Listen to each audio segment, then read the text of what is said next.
Hello everyone, welcome back to Scarlet Hollow.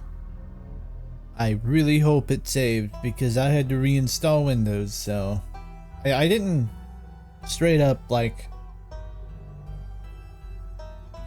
change anything, so we should be good. Yes, thank God. Saturday, November 11th. That was a week ago, right? Yeah. Would you like to see a recap before starting episode 4?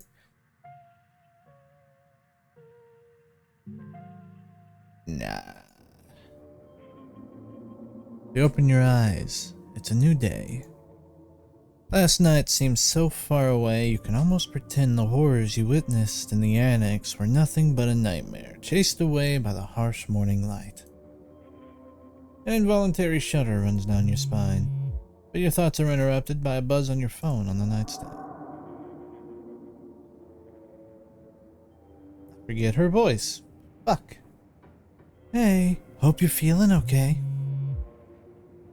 Tabitha too, still trying to wrap my head around what she did last night. I haven't been able to get a hold of Stella today. How about you? You check your messages, there's nothing from Stella. I better call her. You dial Stella. Hey, what's up? Haha, just kidding. I'm not able to come to the phone right now. This is actually a recording of my voice. It isn't really me. Technology, huh? Anyway, leave me a message, or don't. I never check this thing. The mailbox is full and can't accept messages at this time. I'll text her too. Hey, I'm kind of worried after you ran off last night. Text me as soon as you get a chance.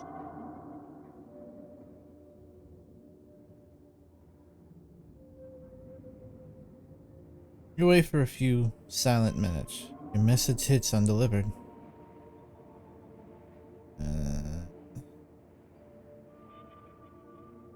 How are you doing? Everyone had a rough night. She's probably shaken up. Does Stella disappear like this sometimes? Kinda, but with everything going on, I don't feel comfortable letting her run off on her own. We should look for her, right? Come to town. We should stick together. Looks like you have your morning plans in order. Check the closet. Oh, it moved. You make your way to the closet. It moved. There's no denying it. The doll moved at some point since your most recent visit. But your long dig relative's creepy doll isn't the only thing that's different. Someone was in here. And judging by the residue that was left behind, you're pretty sure you know the culprit. That means he was in your room. But was he there while you were out the previous day, or did you enter while you slept, unaware, just a few feet away? Yeah, Wayne, what the fuck, dude? Like, come on, please. I would have totally be checking on this both in the morning and at night. By the way, if I knew all this shit was going on, I'd be checking this doll constantly. Also, this is horrifying. Something to mull over for the day. Visit the possums. You open the drawer. The two possums stare up at you. They both have bread now. That's nice. Wave at them. You wave at them. They continue to stare up at you blankly in response. Close the drawer. There you go. Have fun, you two. You close the door. This is their home now, and there's nothing you can do to change that. I wasn't going to anyway. They seem nice. Take a shower. You might as well take a shower before starting the rest of your day. Step into the guest bathroom and into the shower.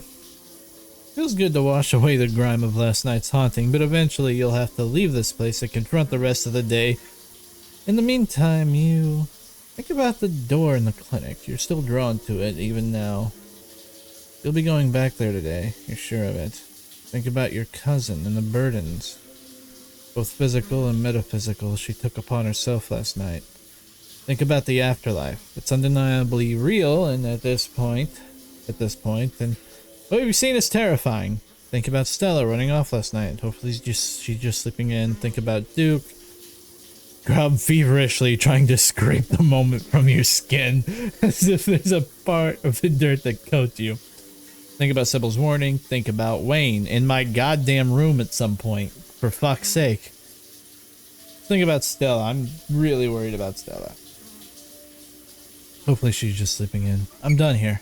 I should check on my cousin too, because dear God. You turn off the faucet and dry yourself off. Well, nothing left to do but head downstairs. Judgmental. It's time for you to face your cousin. In the light of the day, she looks even more physically worn than she did last night. Her blonde hair is streaked with white and fresh creases line her features, accenting her frown. To be honest, if I were to have someone, quote unquote, take years off my life, this would probably be the way I would prefer it done. Because at least then it's like, well, I'm just older now. Essentially is what happened. So, yeah. Also, I just noticed that streaming and recording doesn't actually use that much CPU. Huh. Like, switching, like I don't even think it's gone to 1%. Like it's switching between 0.3 to like 0.9%, and that's it. They're striking this week. This week of all weeks, as if I didn't have enough on my plate already. Your cousin's posture is unsurprisingly much tenser than usual. It's possible the strike is even worse than she thought it would be. Probably won't be long before she bolts out of here. Does it even matter how the strike plays out? Any resolution would merely treat the symptoms of the disease rotting the heart of Scarlet Hollow. I can speak, I promise. I drank coffee earlier, so I'm a little, you know, I don't want to say strung out because that sounds like I've been doing something else, but you know what I mean. For things to stand any chance of getting better, something deeper you still have to fully uncover. Have you heard anything from Stella? I can't get a hold of her. No, but that's not exactly newsworthy. I'm sure she's just processing what happened last night. We weren't the only ones who were traumatized. Yeah. The mine's in trouble. You should just sell it. Sell the estate. Get out while you still can. Yeah, like honestly. Tabitha bristles. I'm not giving up like that.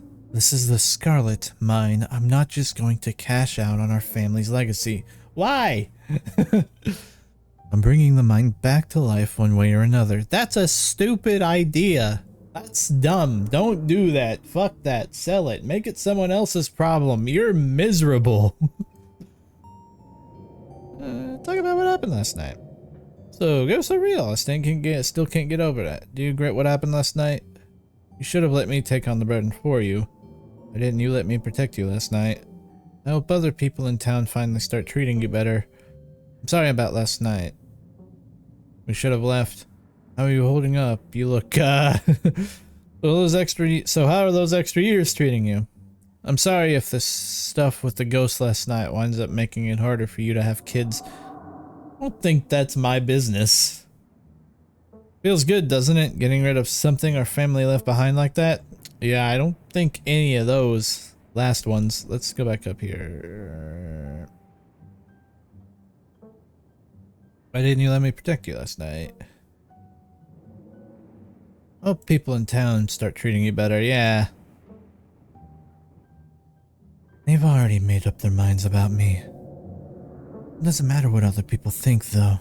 They don't know me. That's fair. You regret what happened last night? I appreciate your concern, but I'd rather not talk about it. Does that answer your question?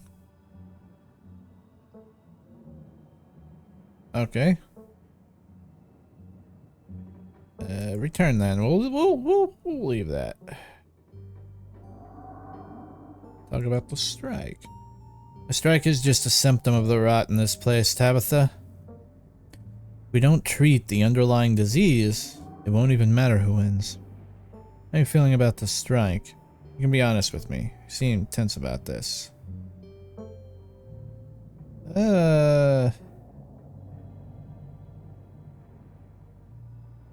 I got 2 keen eyes and 1 mythical. We'll go with a keen eye this time. Usually I jump on the mystical, but I'm legitimately worried.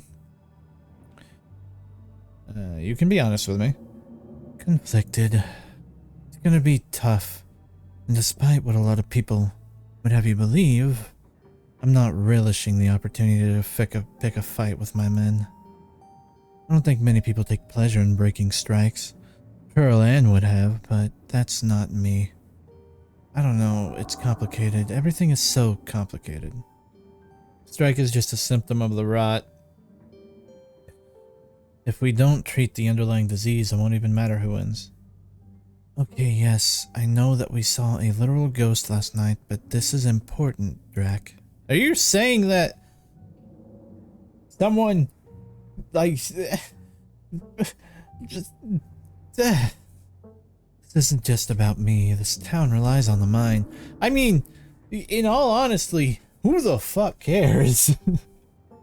The mine is literally destroying this place. It seems like. Definitely not good for your mental health. Look, it's not doing well. I wish I could pay people more.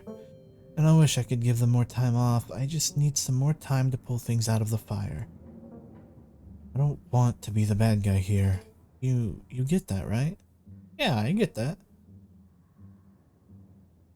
Ditchlings are here. They were predicting the strike. Do you know what strikers even want? I probably should have seen this coming. Do you even know what the strikers even want? I haven't seen a list of demands. I'm sure it's just the usual. I promise you that if any of them were in my shoes for a month, they'd be singing a different tune.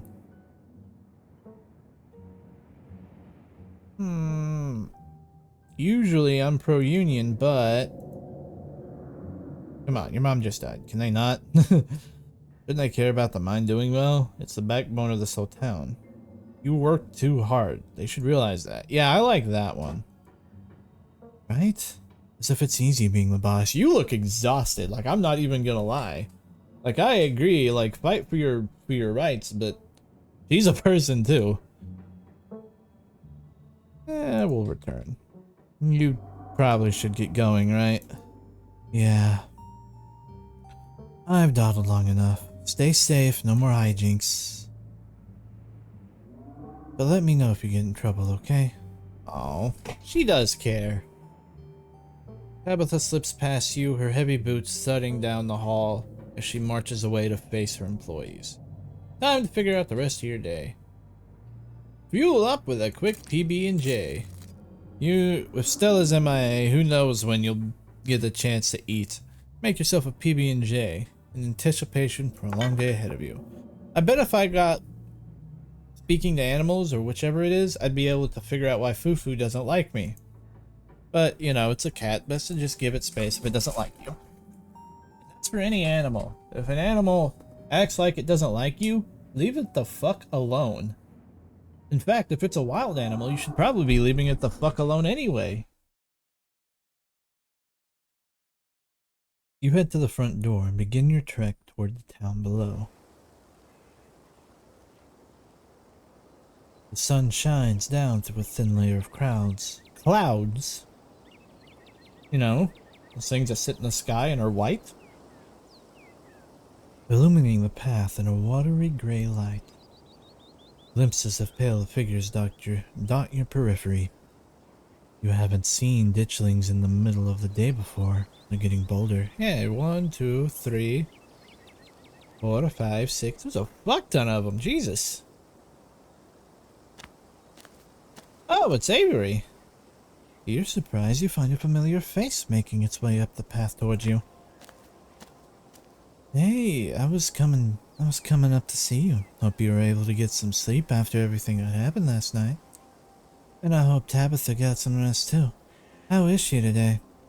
Like a tiny part of her soul has been ripped from her body. She's acting like it's not a big deal, but I don't know if a person can go through something like that without it permanently changing them. Yeah. Yeah, it's essentially what happened, so. Honestly, that horrifies the shit out of me. And yet you were ready to jump in and take the bullet yourself, weren't you? And who knows, maybe she'll get better. Who's to say how long ghost magic lasts? Maybe she just needs a little rest and relaxation.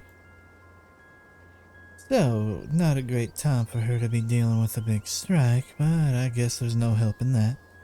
Workers gotta do their thing, can't just wait till it's a good time for their boss.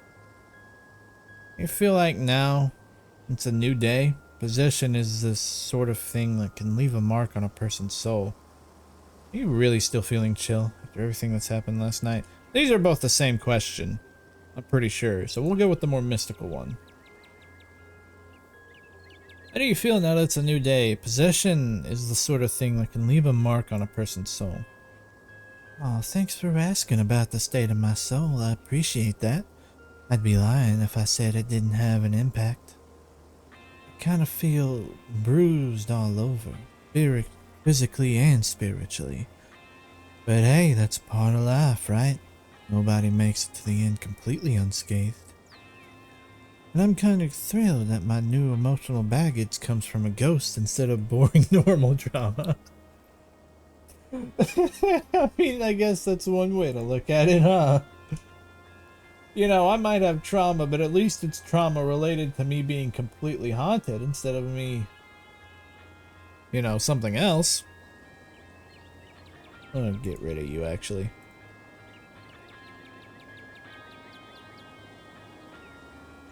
There's ditchlings everywhere now, even though it's daytime. Avery turns to survey the tree line. I noticed a few on my way up. They're kind of funny now. They're kind of funny now that I'm taking a good look at them, with their scrunched up little Sharpie faces. Sharpay faces. So, should I be worried about these things? I know they're a bad omen or something, but like, are they dangerous? They're not gonna eat me if I take a wrong turn, right? You need only feel freer of what they foretell. Yeah, it's just... Don't worry about it. They're harmless. It's just what they're taught. It's just why they're here that's the problem. Okay, cool and ominous. As long as being eaten alive isn't on the table. Unless they're foretelling a zombie invasion or something with werewolves. In which case, I guess I'm still stuck with being eaten alive. Do I want to flirt with Avery? I kinda do. They're kinda hot. Yeah, why not? So you were coming up to see me? That's sweet. What can I say? I'm someone who knows what they want. Sure, why not? I would have walked up here at the crack of dawn, but I figured I should let you sleep at least a little longer. Though not too much longer. I had to make sure you didn't go running off into trouble, not without me. Have you heard anything from Stella? I haven't heard from her, though. We don't text much, and I haven't checked with Winnie to see if she came in for an early breakfast or anything. But if you haven't heard from her, that doesn't sound great.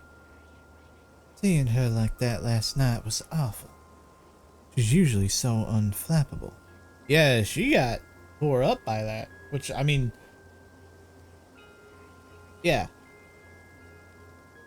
Kanika and I are meeting up to look for Stella. Wanna come? Yeah, I'm inviting you with me. Absolutely. I told Winnie I'd be coming in late today, so I've got time. How are you doing today? I'm great.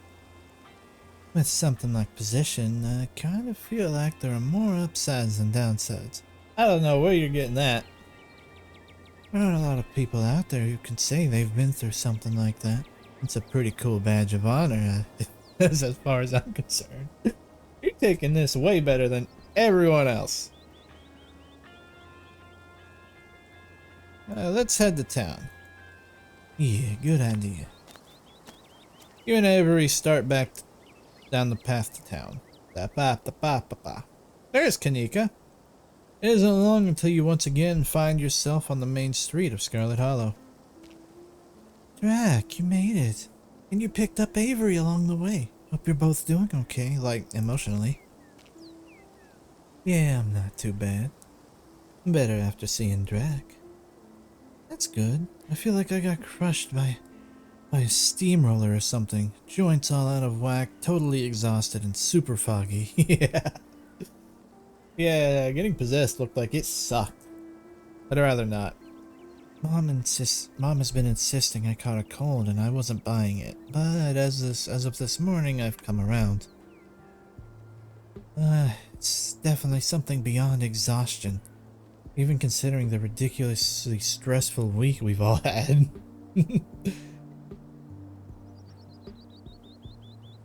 But I'm not gonna let that stop me from looking for Stella. Do you still think there could be a rational explanation for all this? Someone manning the general store will go looking for Stella. Supposed to see your mom at some point today. Maybe she'll shed some light on things.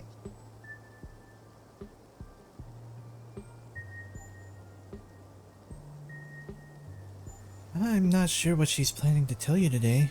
That she couldn't have told all of us last night. Maybe she's gonna read your fortune. After last night, I wouldn't doubt she actually could. Your mom always had a bit of a Linda vibe going on her. Maybe I should stop making fun of her whole new age mystic thing. A lot has happened in the past couple of days. I need to take a page out of Stella's book and just block this shit out. I need to be focused. I can't keep having all these existential crises. There'll be plenty of time after that, after we found Stella. No explanation. Someone manning the general store. I think last night just pushed her over the edge. I know I've only known her a couple of days, but it feels like she has a tendency to run from difficult emotions. Usually she just changes the subject, but I guess this time she wound up literally running. That seems judgmental, but sure. You're absolutely right, and as her friend, we can't let her be alone at times like this. I've made that mistake before. Plus, she could get mobbed by those weird little creatures, or worse. Exactly. This is no time for anyone to be off on their own. Who knows what kind of weird stuff is out there? I don't have...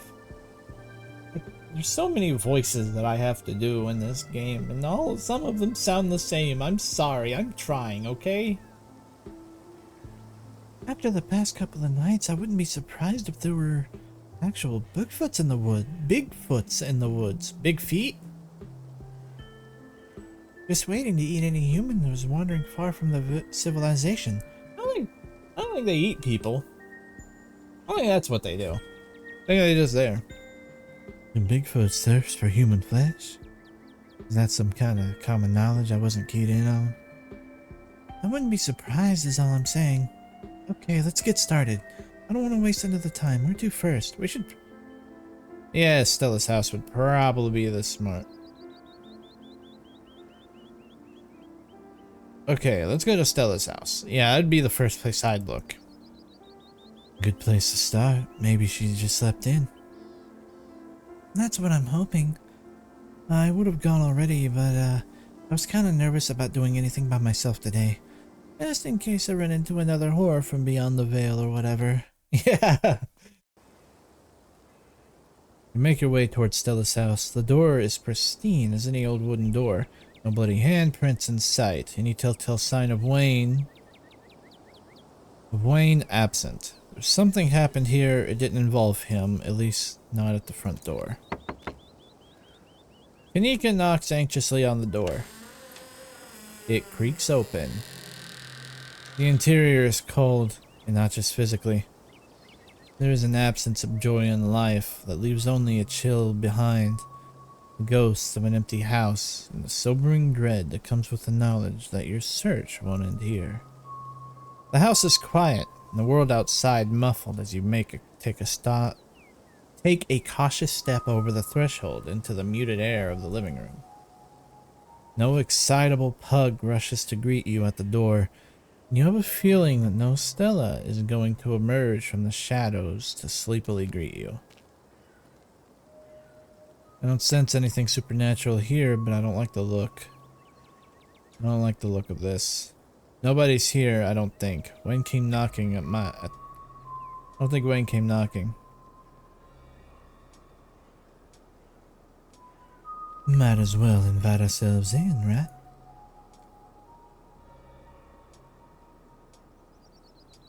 Yeah, we should go in. I don't think that would be a bad idea. Cool. I'll be brave and go first. Alright, Avery. Avery casually steps over the threshold into Stella's house. I will follow. Ooh, this place is actually nice. Aside from the corner over the room dedicated to Gretchen, Stella's house almost feels like a museum. Everything's organized with a sort of tidiness you wouldn't expect from someone as rough and tumble as Stella, and only a handful of objects feel like they belong to her. Whatever happened to Stella, it doesn't look like it happened here. Doesn't look like there was a struggle or anything, unless it happened in another room. Or maybe someone or something caught her off guard. What did that say?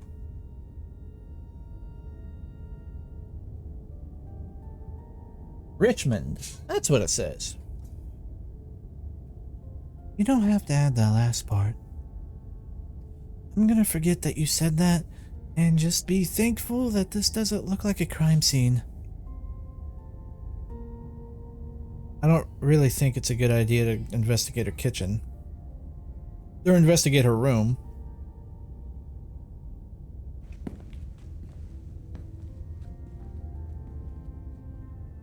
Stella's kitchen is slightly messy. A couple cabinets are hanging open and a loaf of bread sits on the counter by a used butter knife. The crust of the bread has gone somewhat stale, but as much as you'd expect after being left out overnight. Whoever left it here left many hours ago. A little messy, but it doesn't look like anything violent happened here. It's possible she came home, grabbed some food, and left in a hurry, right? I don't know who said that last part, but I'm assuming it was Kanika. Did she have somewhere she needed to be? He didn't say she had something she had... He didn't say she had something she had to rush off to. Maybe she just had a panic attack after being possessed. But that was over 12 hours ago. I hope she would be home by now if that was the case. Stella the sort of person to stop back to make a quick snack in the middle of a mental health crisis? Yes. And it's comforting to think that might be all that happened. A panic attack is much more manageable than rotting ghouls or parasitic doughboys. Investigate Stella's room. Might as well. Ah, yep, that looks about right. Make your way down the hall to what you assume is Stella's room. She's not here. Oh, it's a little untidy. It's the usual sort of untidiness that accumulates when someone doesn't often have guests in their bedroom. Aren't any signs of violence. No streaks of blood and pus that might belong to a certain phantom miner. He hasn't been here. You do notice, though, that her jacket is nowhere in sight. It isn't in her closet, and it wasn't on her coat rack in the other room. Stella's jacket's gone. The Letterman one, it wasn't on the rack at her other room. It's not in here, and she didn't have it yesterday. Okay, I'm sold. Between this and the kitchen, she must have come home last night. And it seems she was the one who decided to leave. No struggle or anything. I love seeing someone's room before they've had a chance to clean it up. For company. Neat little snapshot, you know? This sure looks like a room. Any thoughts? It's a mess. Do you think there was a struggle here? No.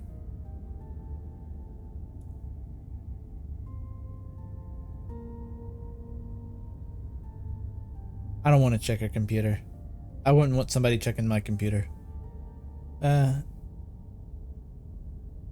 don't think there's any clues here. I don't think so either. This is what her room's been like for pretty much the entire time I've known her. The only thing that's changed is the computer's getting a lot fancier. Yeah. I could use a few more houseplants. I'll put together some trimmings after we found her. Oh, she still does those cork boards with string things.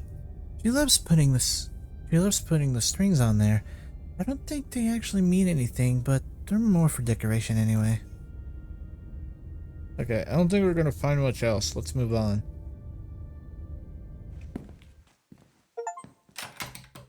There's Stella's on Thursday morning. Okay, so she probably came home last night. But she's not here now. We don't have any idea where she might have gone. I thought I was overreacting this morning. I hope she would just be sleeping in. I can't believe she's actually missing. We'll find her. Where to next?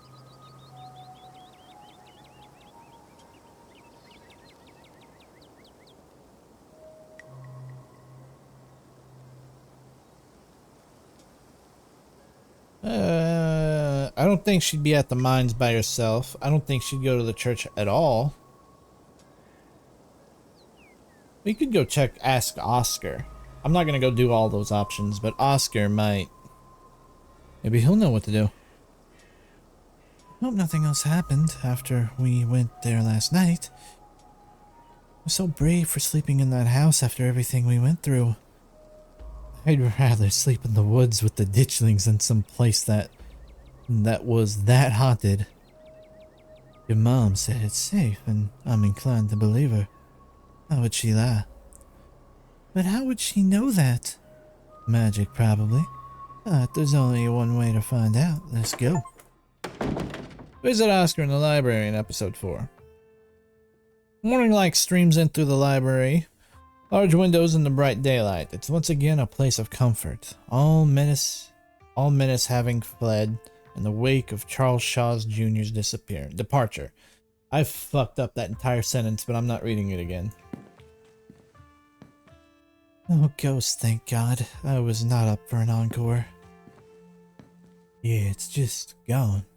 Just like your mom said it would be. I guess Austin must be him back. I know that's where I'd be if I finally got my house back. Well, that's the wrong person. Oh well. I've always been surprised about how unsupervised this place is. Sometimes it feels like anyone could just walk in and do whatever they wanted. What, steal books? Yeah, like honestly, it's a library. What the hell are you gonna do? I mean, they could, right? I'm not saying anyone would. I'm just saying that people in this town trust each other a lot. It's nice. Let's go find Oscar. Make your way towards the annex. Feels strange to be back here in light of day. As if the events of the previous evening were all just a terrible dream. More accurately, it feels like if the events of the previous evening were mostly just a dream. A hideous stone carving is still buried in the basement. And though it's subtle and subdued, you can still feel the faintest of hums reaching out from it. This hallway really takes me back.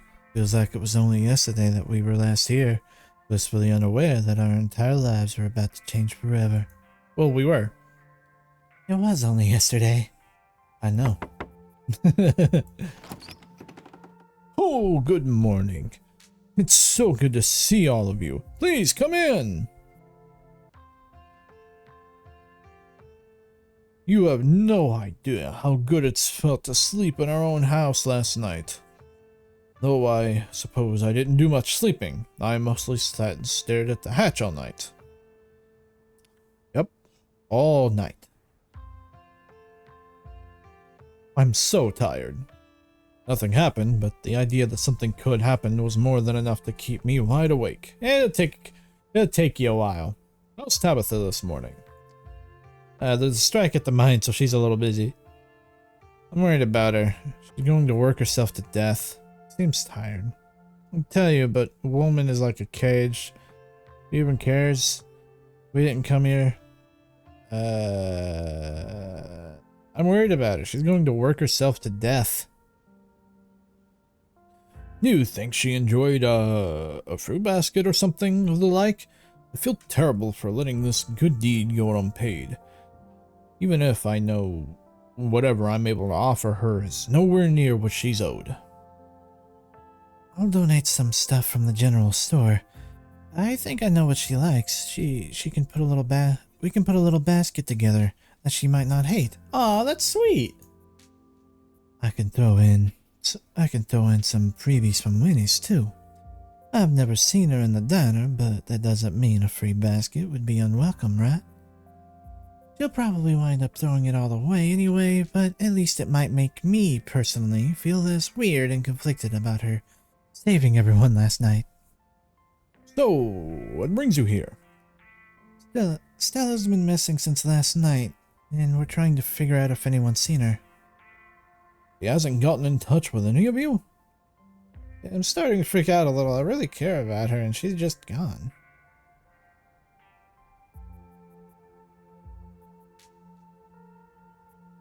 Yeah. It's okay, Drac. We're going to find her. That's not good. I haven't seen her since she ran off last night. God, I feel like this is all my fault. I should have done a better job warning her. Stella was practically banging down your door trying to get evidence of ghosts. I don't think you were gonna be able to stop her. Yeah, like, you could have told her that this thing rips your guts out and then puts them back in and sews you up, and she would still be at this, and she would still come in here and, you know, do the things that Stella does. There was no way you could have known she would react when she found it. How she would react when she found it. Yeah, like, you can't predict what people are gonna do. Like honestly, like, it happens. You didn't know.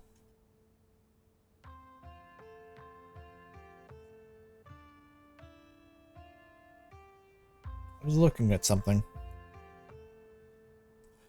I don't even think she knew how she'd react. She knew how she'd react. Not knowed. What the fuck am I saying? Like I said in the last episode, it's a whole lot different looking for something than it is finding it. Especially something like that.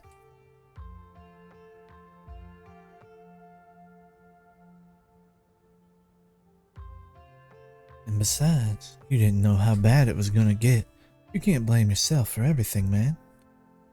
I know you probably feel like it's your responsibility to make sure everyone around you is okay, but sometimes that's just not gonna be possible. You're only one guy. Yeah, like, you're one person. You can't look after everybody.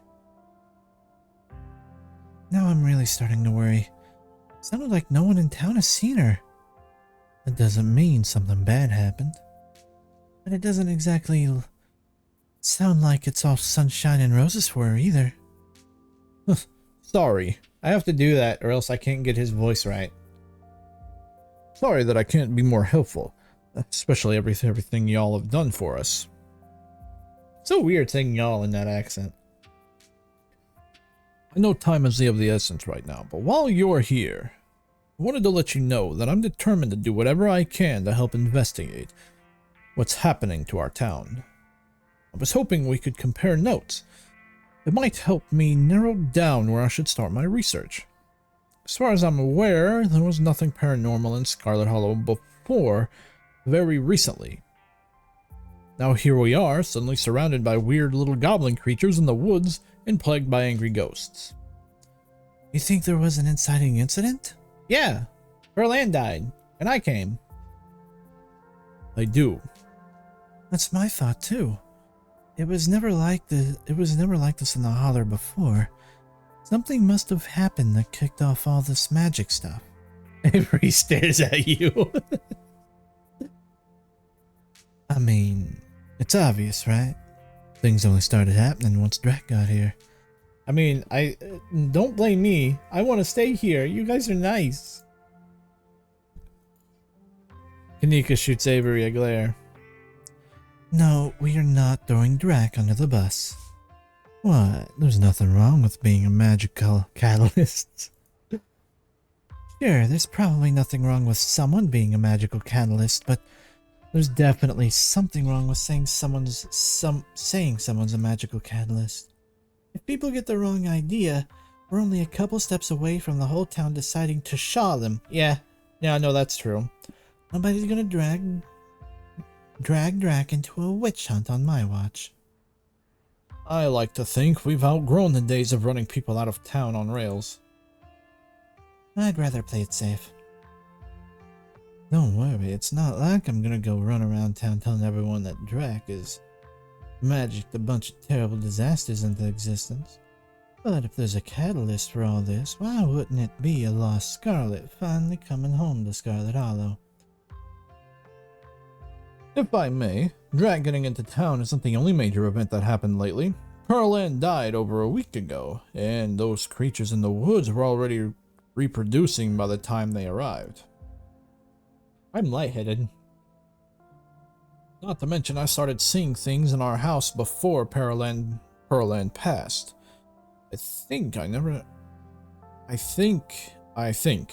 I never thought to make note of exactly when the spirit made itself known. If there's a root cause for all this, hopefully there's a way to put the genie back in its bottle.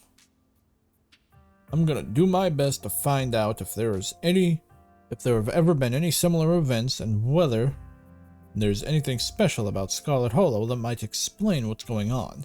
I'm gonna be honest with you. I don't think that expression works. Because, like, putting a genie back in the bottle isn't gonna stop the genie from coming out again. All it takes is one idiot to come by and rub up against it, and all of a sudden, ooh, demon genie causing havoc again. Like, you gotta cut the head off the snake, my guy. As much as I love snakes, that's the only saying I can really think of that really works for this. Putting it back in the bottle isn't gonna solve the issue. It's just gonna delay it. We'll fill you in on what little we know, so you at least have a place to start. Are we sure Ghost is really gone? We've been finding these weird stone seals. I wonder if this could be some sort of cult. Make sure Pixel stays inside, or he might get grabbed by a ditchling. Pixel. I think there's something in the clinic. We've been finding weird stone seals. There was one in the mines and another in your basement. There might be more. These are those carvings you mentioned last night, right? To think there was something like that under my house all this time, and to think someone must have put it there, but who? This gives me quite a few threads to follow. Thank you, Drac. Drac, didn't you say you felt something similar? The mine seal outside the clinic yesterday? I hope that doesn't mean there's something weird about to happen there too. Uh-oh. Losing the only doctor office in town seems like it would be bad. Here's hoping we sort things out before that becomes an issue. You know, I was thinking about filling that basement with cement and pretending it was never a part of the house. But if we're all here, maybe we should go down and take a closer look at that carving, seal, whatever it is. Oh, heck yeah. It'll be like checking out the behind the scenes of a haunted house the morning after.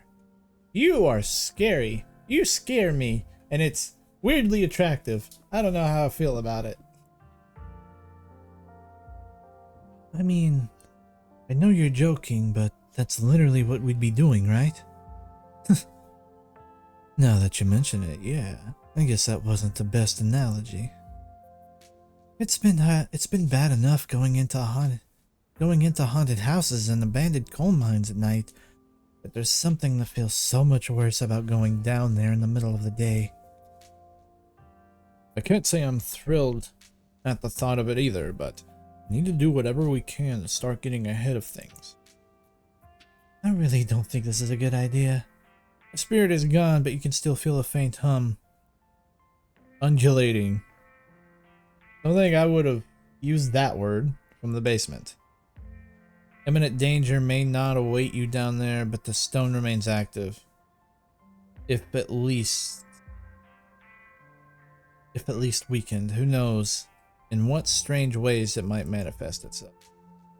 Spirit is gone, but I can still feel something calling out from the place. I don't know what risk it may pose, but we shouldn't go down there. Spirit is gone and all that remains are dust and bones. Going down there poses no imminent threat. Fuck it. I don't think I've gotten a good look at one of these, so let's stick our head in the proverbial guillotine, why don't we? That's reassuring. If we're going to trust anyone's instincts on this, it's probably be yours. Okay, let's do this. Heck yeah. Oscar leads you back to the family hallway to Rosalina's room. Oh, yeah, she's putting things up. Oh, hey, Dad. What are you all doing in here? I'm going back into the basement, Rosa. I'm afraid there's something down there that might help us figure out what's going on in town. Probably best to go in the library while we... No way. If you're going down there, I'm going too. Remember what you said last night? No more secrets. We're in this together. You're right, Rosa. You can come with. No more secrets. That's a bad idea. Am I the only one in town that doesn't have a death wish? Yeah. Sybil said that the ghost is gone. I really don't think there's anything to be afraid of down there anymore. Just give me a moment to move all this stuff out of the way. Oscar gets to work moving the furniture from the trap door. Broad shoulders making quick work of it. Before you and your companions know it, you find yourself transfixed on the trapdoor. Hey, I don't want to go back down there. It's okay, Alexis. You don't have to come with us. We can stay up here together while everyone else goes down there. Yeah, that sounds like the best. What does that say? Teen? Did that say teen interests? Many boys? I don't know what that... Oscar opens the hatch with a menacing creak. Everyone's heart skips a beat, though Avery's might have skipped a beat out of excitement rather than fear. Yeah. But none of you are swept up into Ghost Nightmare Puppet Show. The sun continues to shine, the birds continues to sing. Rosalina's window, outside Rosalina's window. See? Nothing to be worried about. Everybody sighs in relief. The slight tremor in his voice tells you he's mostly saying that to himself. We go? Yeah, I take it back. I'm good staying up here while y'all take a look down there. I do not like the vibes I'm getting from that pit. Descend! You descend to the basement. And find yourselves in the same cold, unfinished place you were last night. The hum is still faint, but it's louder here. Take a deep breath and push it out of your mind. Well, guess whatever we're looking for is in that pit. I guess we should take a look. Oscar walks up to the burial site, eyes widening as he peers inside. Avery's all for it. Yeah. Oh yeah, the corpse. The eternally screaming remains of Charles Shaw Jr.'s are exactly where you left them last night, staring back up at you from empty sockets. Carving lies beneath him, a heavy cold stone acting as his coffin. Strange power emanates from that carving. Feels like some living thing, darkness preserved in stone, buried out of sight and away from any eager hands. Or at least, that was the intention. Power like this can't stay buried forever. Its style is more than just similar to the carving in the mines. Both stones were carved by the same artist. Charlie. Whoa, cool. Dang, Charlie. Drax's grandma really did a number on you. Nobody touch it. I'll have to call Dr. Kelly about this. We should put his body to rest, right? That's how these things usually go? At least in movies. And hey, we disturbed his body and he hasn't come back for a sequel. Confirmation that he's gone for good, right? I think so. That's gonna make it a lot easier to sleep tonight. Does that mean you'll let me sleep in my actual bed? Whoa, whoa, whoa. Let's give it one more night. I still don't know how I feel about you sleeping on top of that rock.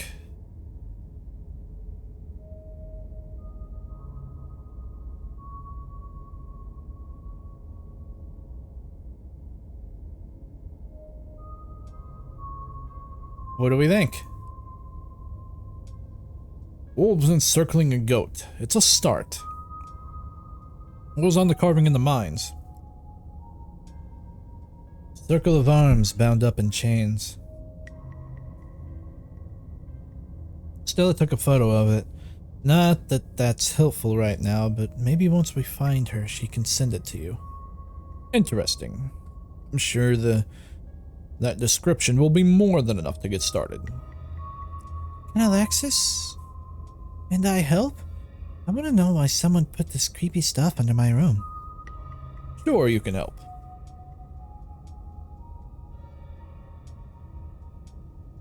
Well, I've seen enough.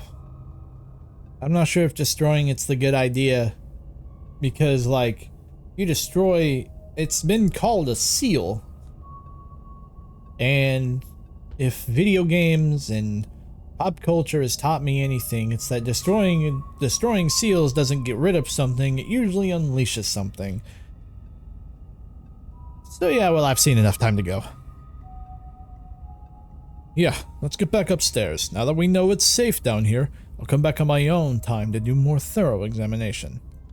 I think that's the best option. I think destroying it is a bad idea. As soon as you're all in one place, Oster closes up the trapdoor and moves a pile of furniture back in place. So, did y'all get possessed or cursed or anything?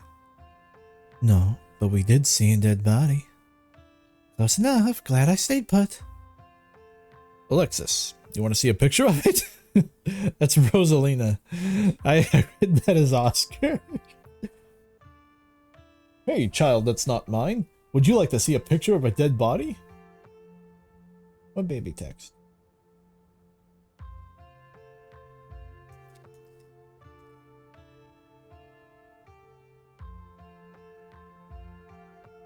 Ew. Okay. I'm sure that's appropriate. Alexis' parents might... I'm not sure that's appropriate. Appropriate. Alexis' parents might not approve of you showing their daughter pictures of dead people. They let her watch all kinds of scary movies, Dad. It's fine. And maybe she can help with the investigation, too.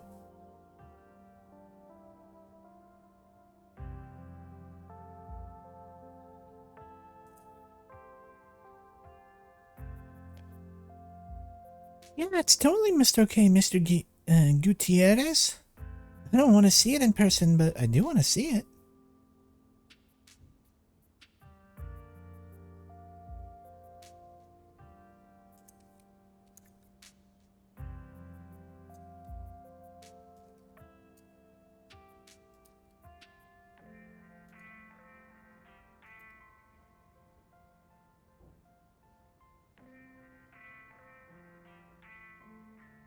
Before Oscar has a chance to get in another word, Rosalina already pulled up a picture on her phone.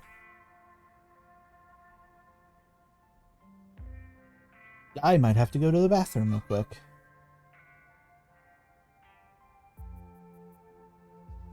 Alright. I will be right back.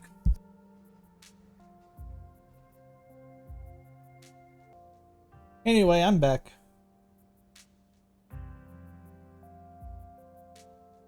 Wow, I can't believe you're gonna sleep in here. You're so brave. Aww. Oscar sighs. I'll be back to check on you two in a minute. I just got a couple things to finish up with these folks. You can follow Oscar back to the living room. So, I have more than enough to get started on my research now. But is there anything else I should know about?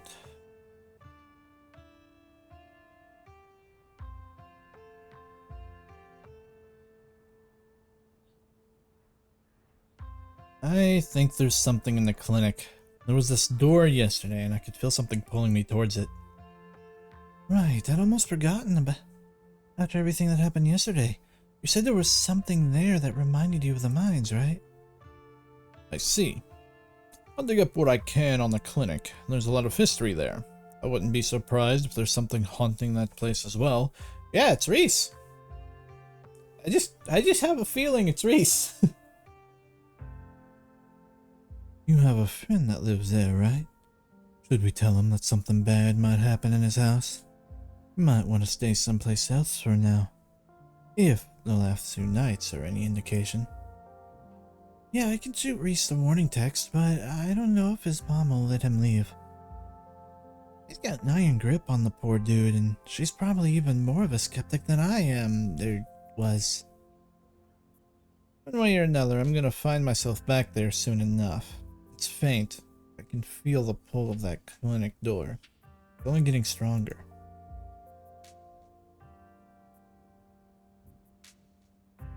You're not planning on breaking in, are you? Because if so, no, you're not going to do that. Let's not have a repeat of last night. We should be more cautious about what we do next.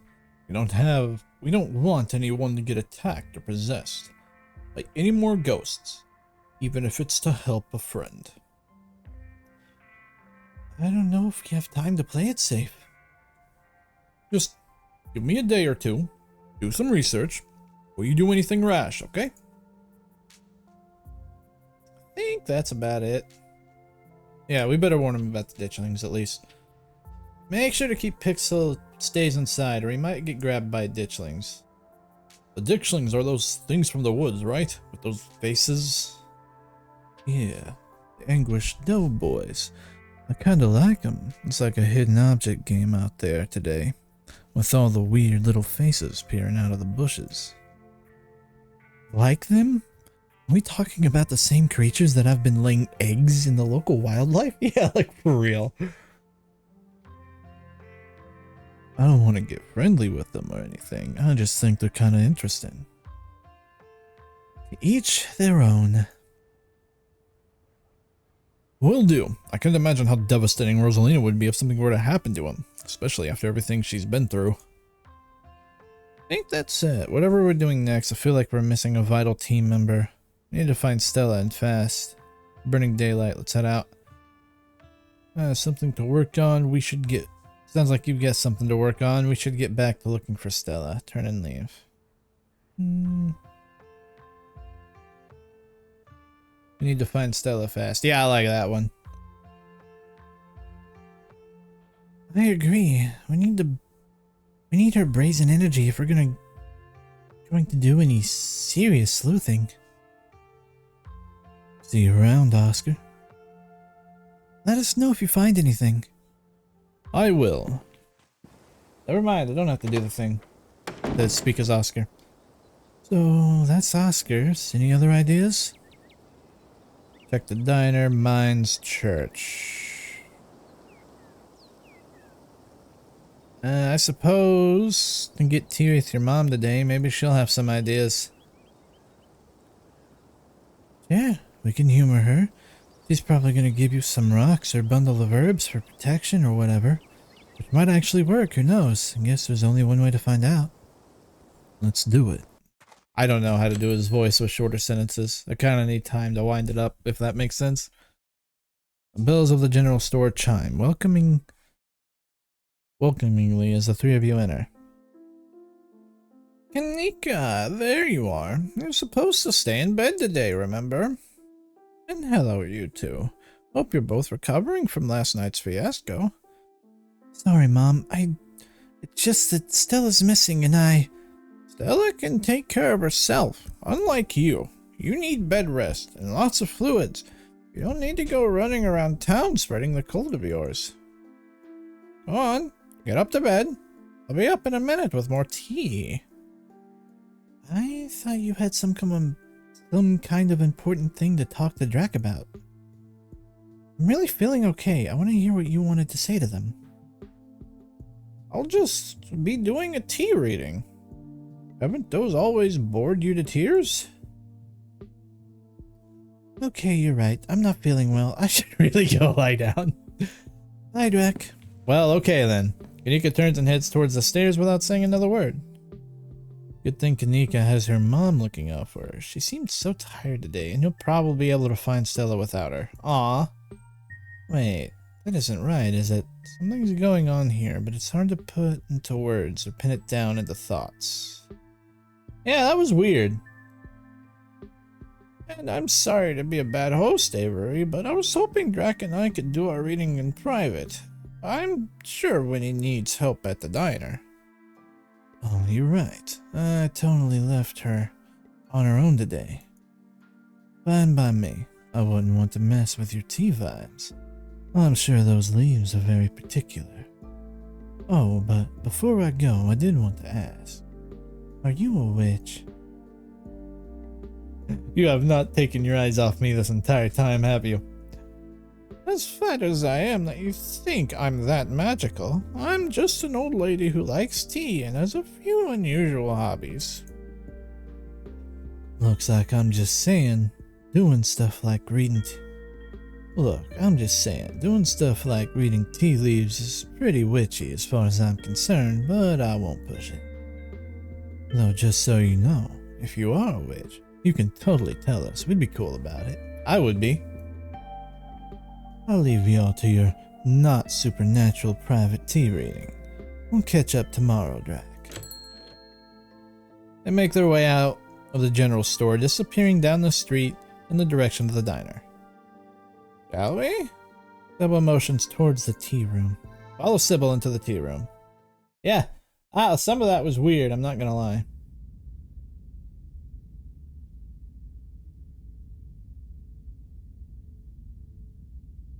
The ambiance got really intense. It's usually not a good sign in these games. Please have a seat. I'll bring you a fresh cup. You take a seat at the small table at the edge of the room. It's dark here. Only a sliver of sunlight able to filter through the heavy curtains, supplemented by the bright grow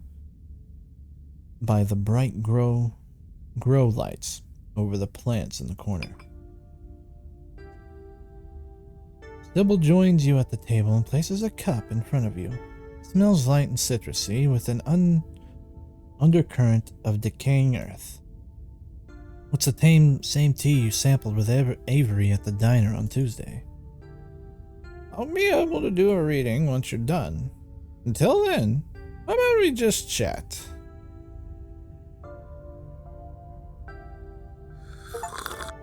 You take a sip. Drink the tea, it's good for you. You take the tea and sip it delicately. The citrus smell is fleeting, quickly replaced by the earthiness at its core, like you've taken a mouthful of dirt. But the aftertaste combines the two flavors into something soothing and medicinal, and you find yourself feeling more comfortable, your muscles relaxing for the first time in days. I'm not sure if that's a good thing.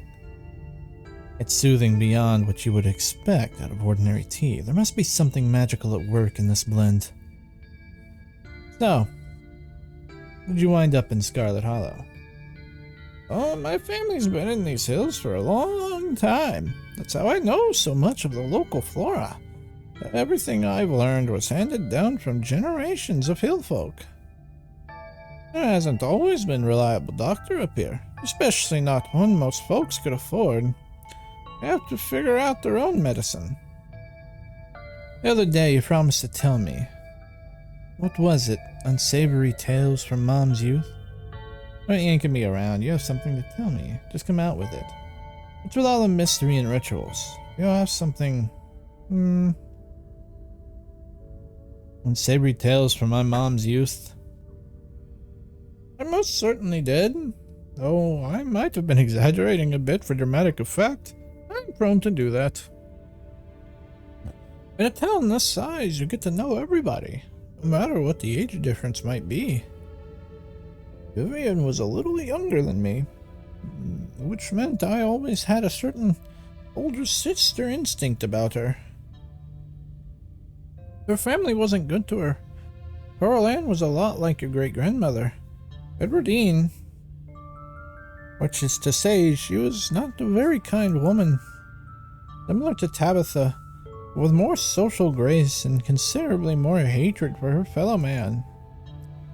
But your mother wasn't a shrinking violet either. She was just as stubborn as any other Scarlet. So her family choosing her as their punching bag made her quite the rebel.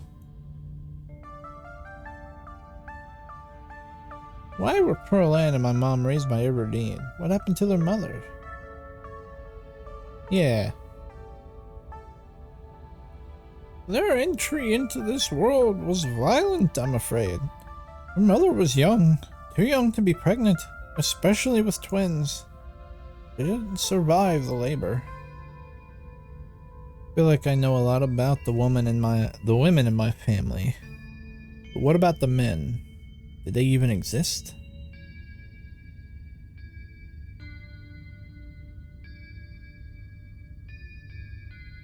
I suppose they just haven't been very noteworthy since Edwardine took over the mines. Her husband died a long time ago, and to be quite honest, I can't even recall his name. Might have been Stuart or something, just forgettable. From what Vivian said, her father was some teenage fling that ended once your grandmother found out she was pregnant. I'm fairly certain it was similar for Vivian. Oh, she was much older, and I believe she was the one who ended it. It was skipping town and all. What happened when my mom found out she was pregnant? She came to me for advice. She was distraught. It was like she'd been handed a death sentence. Maybe it was fear from what happened to her own mother. Maybe it was something else. But she seemed convinced she was in danger. Tabitha had already been born by then. Of course. Had been born by then, of course. But she was born in wedlock, so I assumed your mother's worries had something to do with religion. Though the Scarlets weren't particularly religious as far as I knew. But the way Vivian was that night she came to me, it stuck in my mind. It's always had me wondering what it was about your family that made her panic so much at the thought of having a baby. What do you know about my grandma? I'm afraid there isn't much I can tell you. I think there were two in that generation. The eldest died when the girls were still children. Edwardine never spoke about them, nor did your mother.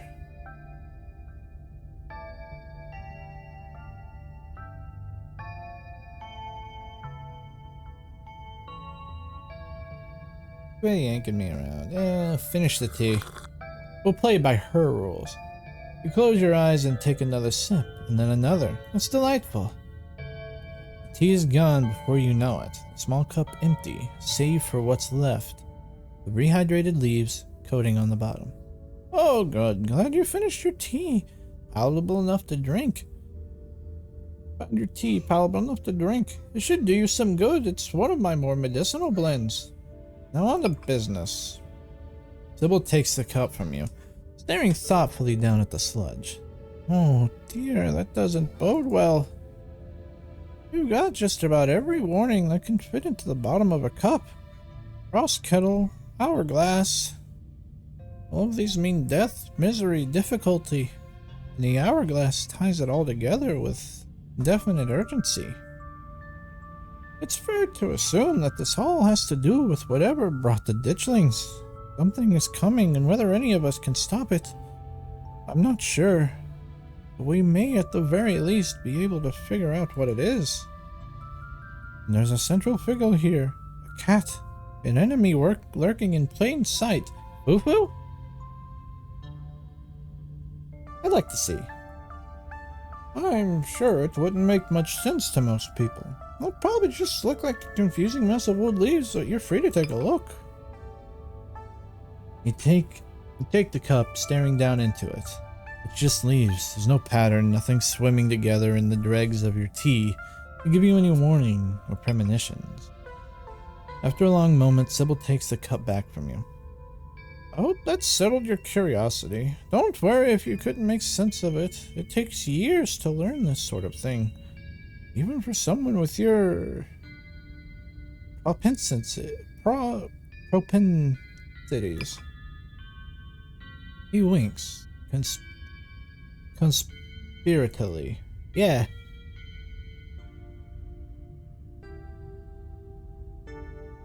Cat could be Tabitha, cat could be Wayne, cat could be Stella, cat could be Kanika, cat could be Oscar, cat could be Reese, cat could be Avery. Cat could be Dr. Kelly. She's been nothing but hostile since I've met her. How do I know you're not the cat?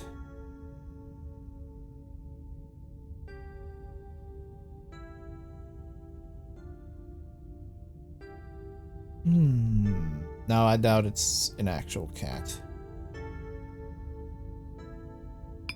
Could be Dr. Kelly. She's been nothing but hostile. Been nothing but hostile since I met her. Joanne Kelly is a very blunt woman. Bless her soul. Reese's condition puts a great strain on them both. I'm sure she doesn't mean to come across that way she does. The kind of stress would do the same to anyone. There's not a friend of yours. But she's not a friend of yours. She's not family. She lacks closeness required to be the cat. You don't have to figure out an answer right away. It often takes time for the mind to connect the dots. Just be on guard and keep vigilant that someone close to you isn't to be trusted. We know from the ditchlings that something terrible is coming your way. It's likely that it's connected to some hidden enemy. Perhaps we can counteract whatever might be planned for you. Judging by what you told me last night, those stone carvings, seals, whatever you want to call them, I think it's likely they have something to do with this. Until the cat reveals itself, it seems like your best course of action is to seek these carvings out, piece together what you can from the visions, and arm yourself with information. Have you sensed any other around town? Do you think you might be able to find another? Yes. Your thoughts dripped to the door yesterday, the one that seemed to draw you in, urging you deeper into the clinic. Even just remembering it is enough to tug you, compelling you to return to the door, to open it and see what's on the other side. You can find Stella later. Maybe you can even find her there. What's important now is finally seeing what's hidden in the clinic. I don't think that's right. I think those stones need to be left undisturbed. I think I felt one in the clinic. That's good. You can find your way inside and uncover another stone that could give you a leg up on your adversary. You'll just have to be careful to avoid the doctor. Something tells me she won't take too kindly to you sniffing around her clinic. If I recall correctly, there's a hill that'll take you nearly all the way to the second story. He never locks any of the doors up there. Just some helpful information. I think that's all the help I can offer. Hope this conversation has been illuminating, even if it just brought up more questions and giving any clear answers. You helped last night. Why don't you come with me? I may have been able to see through the spirit's illusions, but I'm not some kind of all-powerful entity. I'm an old woman. I have trouble with my knees and my eyesight isn't what it used to be. In most situations, I'd be more liability than helpful companion. Imagine if I'd been in those mines with you. Some use I'd be struggling to climb over rocks and ladders, throwing my back out from all that crouching.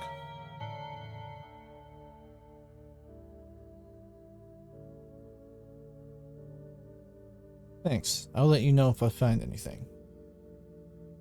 Glad to hear it. I hope all goes well, and I wish you luck. Hopefully you won't need it. Thank you again for humoring an old lady and stopping for a chat. With a small grunt of effort, Sybil gets up from the table. It got really quiet. And you're escorted back to the door. And remember, be careful who you put your trust in. According to your tea, the cat is getting ready to pounce. Merely being ready for it might not be enough.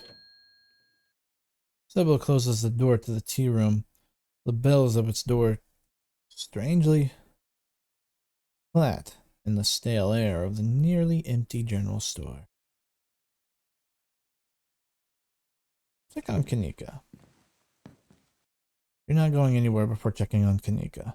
You make your way upstairs. You knock on Kanika's door. Mom, I really don't need any more tea. I think I'm gonna lie down for a while. I'm not your mom. Oh, Drac, what's up?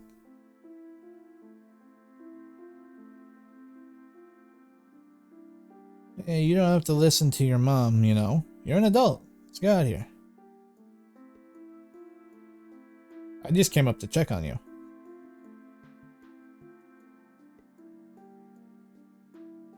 I'm going to the clinic. I was hoping you could join me. I was hoping to be able to check with Reese sometime today. I want to ask if he knows something about Stella and, you know, make sure he's okay after what happened at dinner. Yeah, screw this. Why did I even listen to my mom in the first place? I don't need to sit around in my room just because she said to. You want to come in for a second while I get ready? You hear frantic crumpling and clinking and shuffling as she tidies her room. Okay, come in. Yeah, I'll come in for a minute. Ooh. Not bad. Kanika's room is sort of a place that's stuck between the past and the present. Faded stickers from her childhood line her bookshelf, and boxes of packed belongings sit in the corner of the room. Looks like some anime figures too. Neat. That's Inuyasha, I'm pretty sure, or at least someone from Inuyasha. That's what that looks like.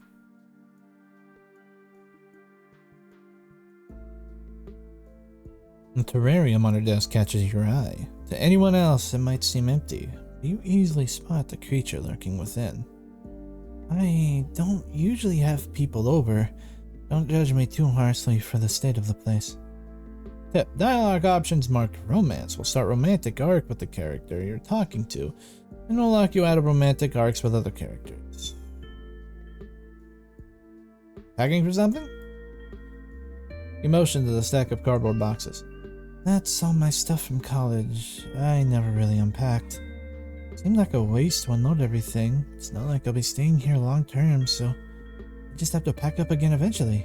I guess I did move back in over a year ago, so these boxes have just been sitting here, unopened, for a long time. But any day now, I'll load them back into the van and get out of town. Any day now.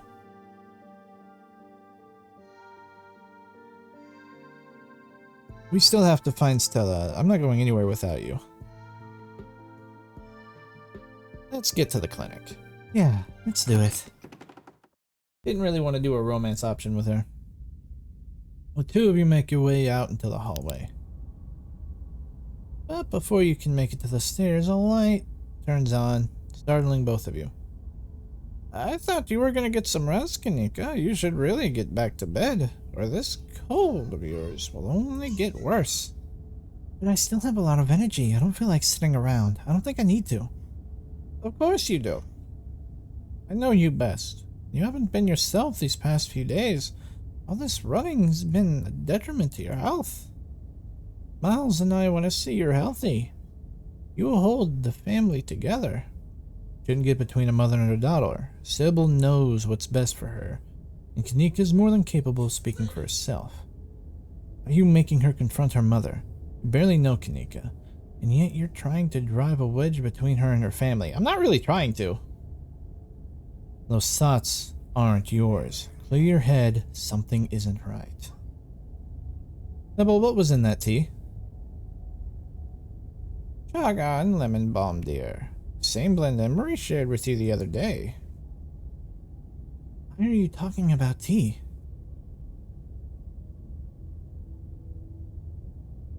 Sybil, you can't expect to control your adult daughter like this.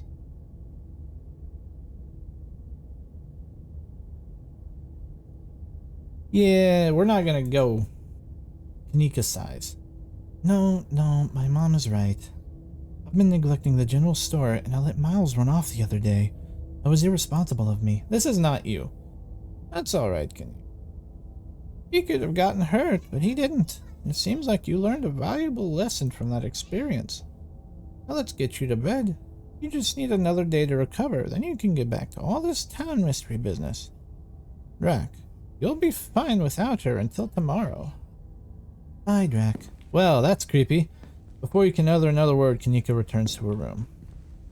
Sybil's eyes carefully watch you as you leave to make your way back to the main street alone. That's creepy.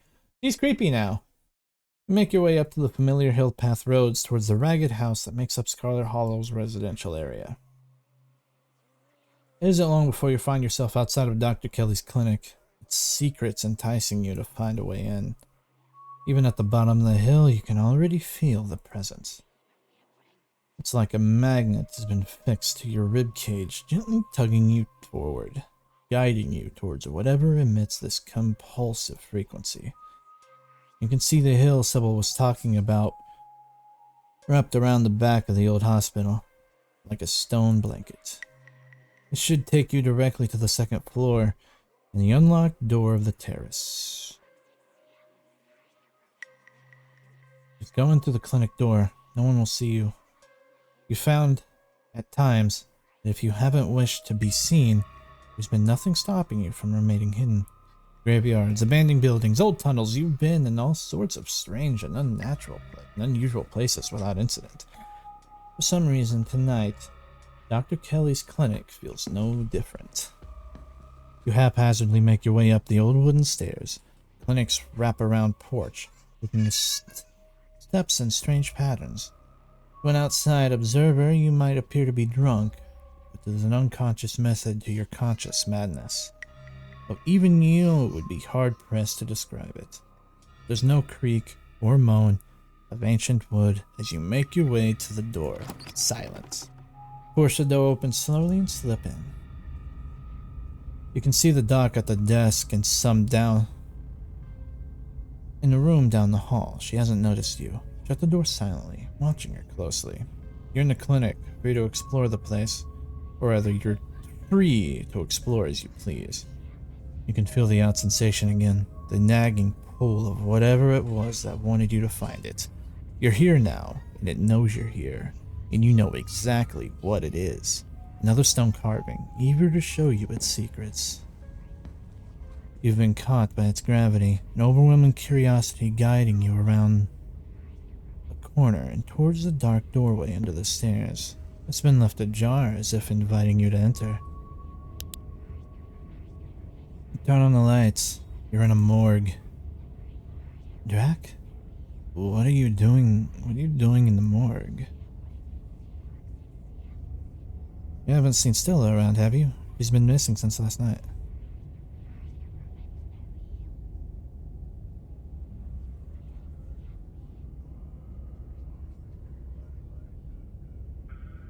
You haven't seen Stella around, have you? She's been missing since last night.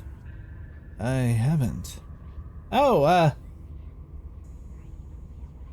Blue Vaito. Hello. I don't know how to say that, but I'm probably just gonna call you Blue. Hello. Did you think you'd find her in the morgue? His words seem distant to you. The tugging is strong down here. You can almost feel yourself slipping into a trance. Your eyes wander the back wall of the morgue. You need to see what's back there. Follow the pull. Sorry, Reese. I'm just gonna walk by you without speaking. You touch the wall, and it feels disappointingly solid under your palms. Hey, are you okay? Feel Reese's hand gently shake your shoulders for a moment. The thing on the other side of the blank white wall loosens its pull on you. You kind of look possessed for a second there. You good? Make him understand. Bat. Yes. It is I. Yes, Bat. Use your words. Don't let this fervor consume you. Be present in the moment. Inhale deeply and take in your surroundings. You can't help but notice that one of the body storage doors is labeled Pearl and Scarlet. The mines had a stone carving the other night, as did Oscar's house yesterday. They've been giving me visions, and I can sense one on the other side of this wall. I need to see it. What is your traits? Keen Eye and Mystic. I thought that would be... It seemed like a smart way to go. I would have probably picked Keen Eye in either way, but Mystic just seemed perfect for this type of game. Also, this ambiance is freaking me out a little. Yeah, I already read that. Reese glances back at the wall. You really serious, aren't you? This is probably a bad idea, but you really need to get in there. I'm pretty sure there's an emergency axe somewhere upstairs. I just need to get the dock out of our hair. Should take 2 seconds.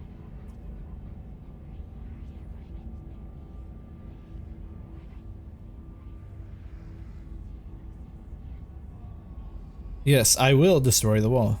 Thanks for understanding. Don't mention it. If there's anything I can do to actually be useful, I'm happy to help. Be right back. He strides past you, his long legs moving swiftly. He seems excited, his usual dour demeanor replaced with an uncharacteristic pep when faced with the prospect of sneaking around and tearing down walls. Nice voice work, thanks. I'm trying. There are several games that I like that don't have any voice acting, and so I've always kind of wanted to learn voice acting, so I figured why not give it a shot. Do voices. You hear his soft voice filtering through the open doorway at the top of the stairs. A hoarse and sickly edge added for effect as he speaks to his mother. Hey, Mom. He coughs gently. Reese, I didn't know you were awake. I forget the voice I gave her, so bear with me. I still feel like shit, but I think I can finally try to keep some juice down. It looks like we're all out, though. Really? I thought I'd just pick some up. I've got an errand to run on Main Street anyway. I'll pick up some orange juice and some ginger ale, too. That would be awesome. Sorry to ask. I know you're probably busy. It's no problem. It doesn't take long. Don't do anything too strenuous while I'm gone. Just lie in bed until I get back. Thanks, Mom. I'll take it easy. You hear her footsteps move down the hall, then the front door opening and closing. It worked. A theatric rasp has left his voice, excitement rising in its place. Come on up. We don't have long until she comes back. As you step out of the morgue, you relax. The extra space between you and the carving has weakened. Has weakened its hold on you, and with it, your desperation to claw your way through the wall and unveil it. It's one of those emergency fire axes, so it should be pretty obvious wherever it is, though I'm not sure where she would be keeping it. I'll show you around. Let's try the doc's office first. You make your way through the doorway of the now vacant office. I don't see an axe in here. He's right. A cursory glance reveals nothing but stacks of paper and cabinets of medical supplies. But something on the desk catches your eye, some sort of records with your family's name on them. I'll read the files. Reese opens the doorway, turning to watch you leaf through the documents. Find something interesting? Your family's birth certificates. We don't have time for this. We need to move on. Read your family's medical records. Yeah, I definitely did that. Reese's eyes flick up to the doorway. A second later, you hear the sound of the front door handle being turned. His hand is on your shoulder before you even register what's happening, and you're pushed back out of view of the front door. Shit. Nuts. I'm not supposed to be in here. We gotta hide. He hurries you into the closet door, motioning you inside. You slip past him and squish yourself into what little space is available in the nearly full closet. Reese is close on your heels. Let him in. You let him in. Together you listen as the doctor makes her way to some room deeper into the clinic. In the silence of the tiny closet, every breath seems too loud, as if you could expect Dr. Kelly to hear it from wherever she is across the house. Better wait a second, just in case. Flirt with Reese. So, what brings you here? Quietly wait. Keep your distance. Quietly wait for the danger to pass. The two of you stand in tense silence, both crammed into a suffocating closet, taking shallow breaths as if she could hear you breathe from the other side of the building. With the first steps returned, Dr. Kelly makes her way back towards your hiding place, creaking floorboards broadcasting her location all the way to the hallway just outside your hiding spot. Footsteps return, they get louder, approaching the open office door, and then they stop. Much to your relief, she opens another door, leaving the main clinic. You're in the clear. We've probably only got a minute or two until she comes back, so let's make it count. The medical supply room is probably our best bet. If any other room in this clinic is likely to have a fire axe, it's probably the room full of chemicals. Yeah, that'd be my bet. This way. He motions you down the hallway, slipping through the slightly ajar door of what you assume to be the supply room. Yes, there it is. Keys. Here we go. You seem way too eager for this. Also, I'm not sure if I like the way you're holding that axe. He rushes over the cabinet containing the bright red axe. Red axe. Pulling the glass door open. Your axe. A splash of brown catches your eye, with a small spring of what almost looks like furry berries, with a wide 8-pronged leaf still attached to the base. Wait, where is this? A small sprig.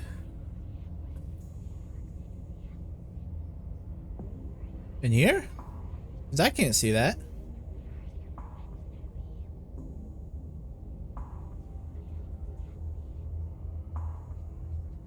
Yeah, I don't see that.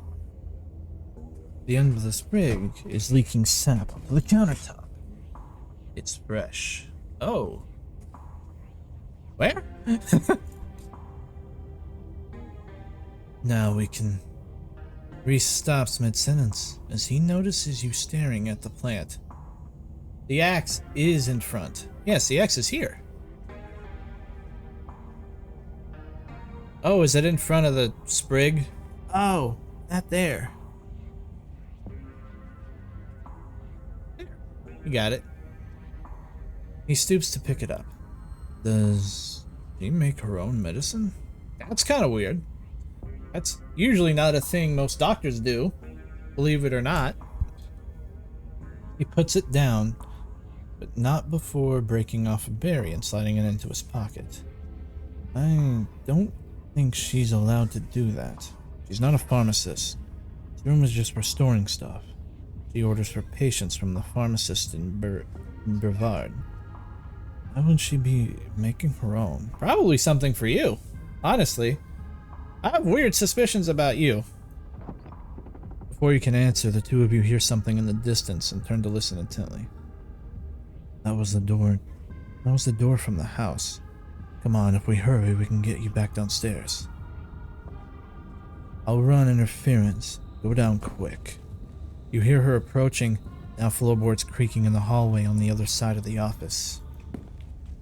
You follow Reese's instructions, once again staring down the basement stairs, letting the pull of the carving guide you back to the morgue. Dr. Kelly's voice filters down from above. I was right, we already had juice. It was just in the back of the fridge, but there's no harm in having extra. What are you doing in the clinic? I thought I told you to go rest. Oh, I'm just gonna chill in the morgue. I got my speakers, so if you hear some weird sounds, it's just my music. I'll be sure to put in earplugs to drown out all the industrial clanging you listen to. Oh, do you listen to the Doom soundtrack? Hell yeah, dog.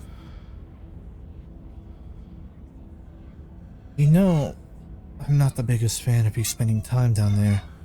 It can't be good for your mental health to hang out in a refrigerator for corpses. Do we at least have a blanket this time? Yeah, I'll be fine. It's just a change of scenery. Chorus of the Damned coming in, scaring the shit out of me. My room feels so claustrophobic right now. Okay, I'll let you know when it's time for dinner. Hear the door close and the sound of Reese descending the stairs to join you in the fluorescent lit room below. Also, if you hear some stuff in the background, my younger sister is having a sleepover because it's her birthday. Yeah, it's just a bunch of kids yelling, it's fine. No one's getting murdered. I promise. Hey. Wow, wow, wow. Listen to music that sounds like wall being broken down? Just normal. Yeah, just normal stuff. Of course I do. I'm sad all the time. Yeah, it's okay, fair. But my taste in music is finally coming in handy. It's exactly the cover we need. Stop asking questions. It's time to see what's on the other side of the wall.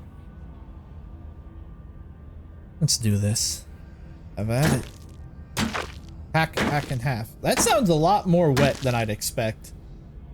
You approach the far end of the morgue, axe practically swinging through the air as you strike at the wall.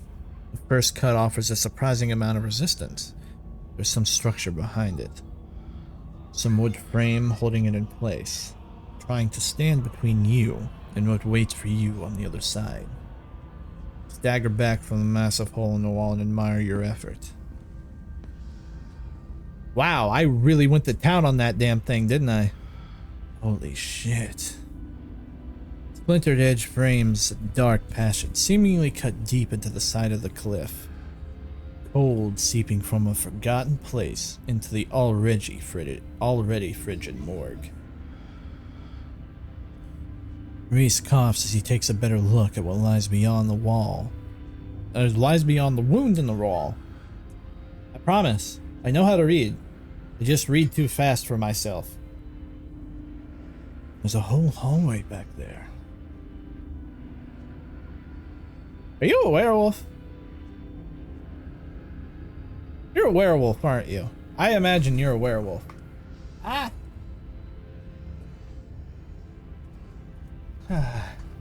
Thick, stale air leaks from the hole, filling the morgue with an earthy mildew smell, like the room is slowly filling with dirt. And with the stink of the grave-like room beyond comes an even stronger compulsion. You step forward. And you climb into the hole. It was made for me. It's the old hospital. This is wild. I had no idea this was here. An entire hospital ring rotting away from decades behind some flimsy drywall. How's this place hidden away? Somebody doesn't want us to find these carvings. I wonder if it's whoever put them there. It's someone else.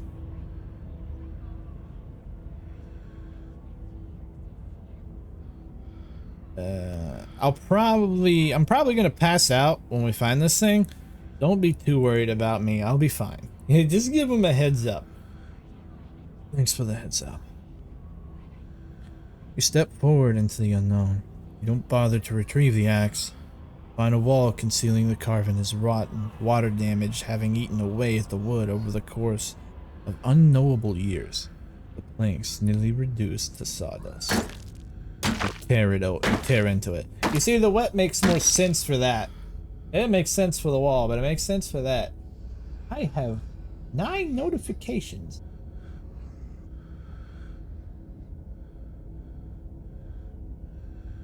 Okay, yeah, it's still up. I thought my stream wasn't working for a minute there. Oops.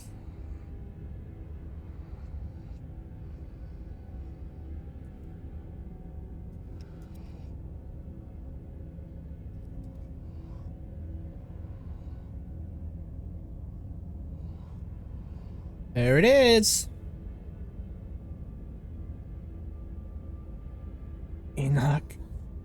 you weren't going to come. I was worried you'd leave me here forever. And they said there's nothing they can do. Well, I'll never use my legs again. Enoch, what am I going to do? Calm down, Teddy. These doctors don't know what they're talking about.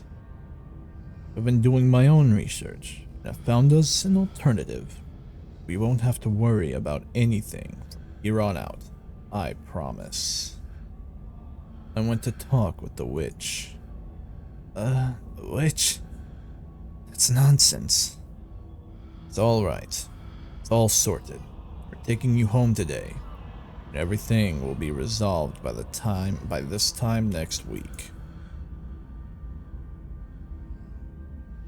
That's right, Doctor. At this point, I think it's safe to say his body was never recovered. Whoever it was who claimed to be Theodore, it wasn't him. Wasn't even paralyzed, as it turns out.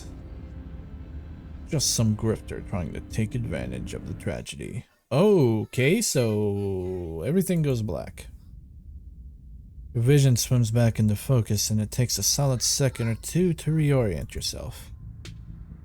You're in an unfamiliar bed. Reese leans against the far wall, eyeing you with concern and curiosity. Hey, I was worried you'd slipped into a coma or something.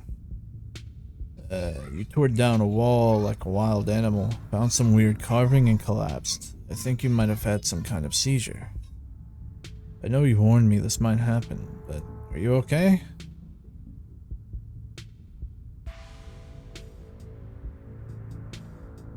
I had a vision. Like a hallucination? I have those sometimes too. I used to have them a lot as a teen. Always just weird little things, like my hand would look wrong, or my neck would seem too long, or the room would feel smaller. You are a werewolf! Also, nice Hellraiser poster. I know references. I know this one too, but I don't know what it is. I think the carvings are trying to warn me about something. My family has dark secrets. I think these visions are things that actually happened. Whatever these visions are, they're making me very suspicious of my family. These carvings are clearly drilled into some big gas pocket that keeps... Yeah, that's it. Out of everything we've seen, that's it. I think these are visions of things that actually happened.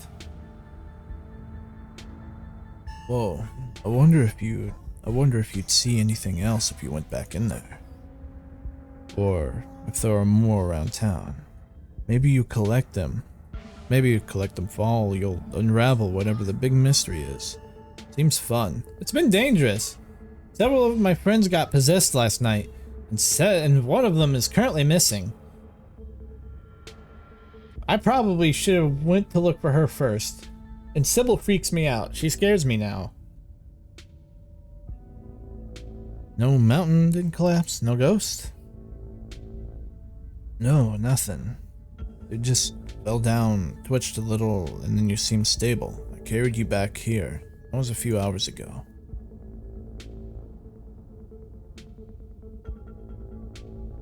That's great. Maybe these carvings aren't all that bad. Maybe there's something spooky going on right now and we haven't realized it yet.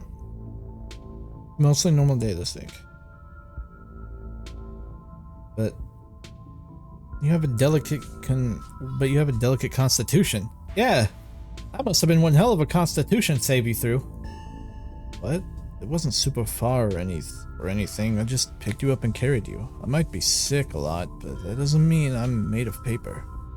I can still do things normal people can do. I'm sure I'll pay for it later, but I didn't want you to have to wake up in a musty hallway or the morgue. Dr. Kelly know I'm here? No, I snuck you back into the house while she was busy in the medical storage room. So, what now?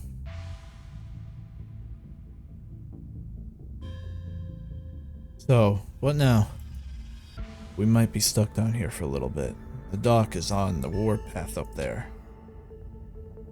I refuse to take my medicine and she's not happy about it. But after I looked this up, There was no way I was going to take anything she gave me. She's been poisoning me for years. Oh. I've been thinking about what you said at dinner last night, and I don't see any other possibility. It's only been a day since I've stopped taking my pills and I feel great. I went ahead and blocked my door so she can't get down here. Now we just have to wait her out. I don't get why your mom would poison you though. Yeah. I don't know. Could be Munchausen's syndrome? But the locks on her front door say otherwise. Like I said, there's something going on with you, dude. I don't know what it is. But the internet says this is a castor bean. It's used to make ricin, a super deadly poison that causes some of my exact symptoms.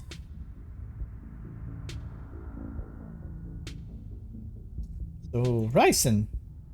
Wow.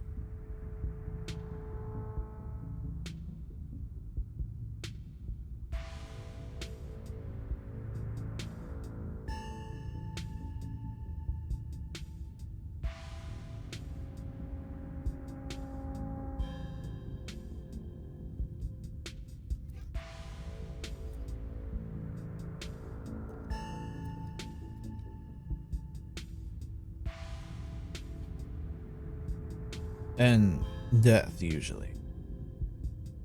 The thing I can't figure out is whether she's been trying to kill me slowly, or she just likes kicking me sick enough to depend on her. Either way, I don't think I ever had an illness. I think the illness was me growing up and becoming less easy to control. She sure found a cure for that. It's okay, dude. I also have mommy issues. Ricin is really bad. How are you not dead? Yeah, like for real. I don't know. Maybe it's low enough dose, or maybe I developed a tolerance. I think the fact that I feel more and more alive by the minute is enough proof that she was keeping me sick. I don't even need solid evidence. No matter what, we should get out of this basement soon. Should be able to go to the cops. Maybe not the local cops, but a cop. I need to get out of here. Who knows what she'll do when she finds out what you know. No matter what, we should get out of this basement soon. We need to look for Stella. Where would we go? The only person I know who has a car is Kanika, and she's not answering her phone. Oh no, I don't know anyone else. I don't have any other family to go to. Never even finished high school. When I get out of this house, I don't know how I can make sure I don't wind up right back down here. You can stay with me if you want, at least until you get on your feet. One step at a time. Let's just start by waiting your mom out and getting out of here. You can stay with me if you want. Yeah, you seem chill. I like you. This definitely isn't going to end poorly for me. And it's a basement, so it'll be familiar territory for you. Probably floods more often than you're used to, though. Even if there is constant standing water, that's still better than here. Smiles, his eyes distant as he imagines the possibility of such a life, undoubtedly for the first time. Thanks, Greg. You have no idea how much this offer means to me. But I guess we still gotta pass some time before we can get out of here. The distraction seems like a good idea. As you can probably tell, I'm getting a little jittery. Maybe it's the lack of poison in my system for the first time in years, or the fact that my whole perception of reality has been turned on its head. Probably a combo. It doesn't feel awful, to be honest.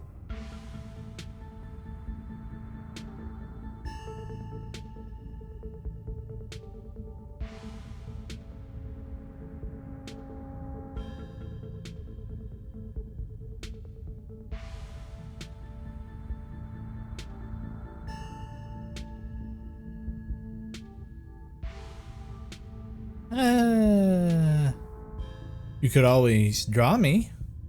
I'm not sure if that's a good idea. I don't know if it feels weird flirting with Reese. I'm cool flirting with Avery, but Avery also scares me a little bit, so there's also that. I believe you owe me a showing of Chi Deathblood. I believe I do. This is probably a bad idea too. Reese gets the movie set up and joins you on the bed. Let me know if it gets too much for you. I'm not a great judge of how other people will react to the sort of things I watch, but I definitely don't want you to feel uncomfortable. If you're not, as long as it's not something like Human Centipede, I'm fine. I love horror movies. I mean, how do you think I'm playing this game?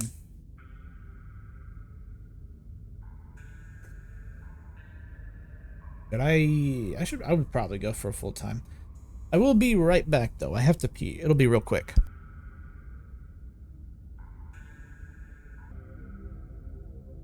There we go. I've already read that. This is a slow burn of a movie, but the dread it's managing to build is palpable in the room.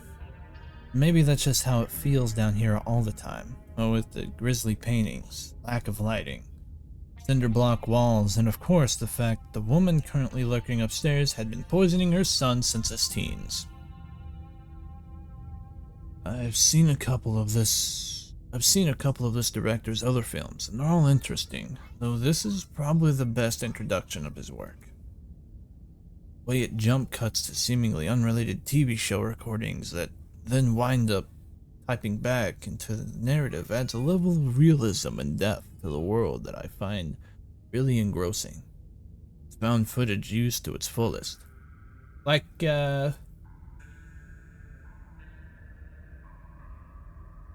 want to say the Blair Witch Project, but I think the Blair Witch Project could have been made better. But then again, I don't think it was the first found footage film, but it was definitely one of the first bigger found footage films, so it makes sense that it wasn't the best of quality, quote unquote, but still a pretty good movie.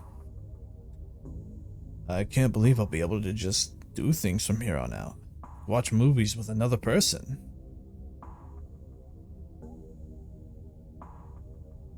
You're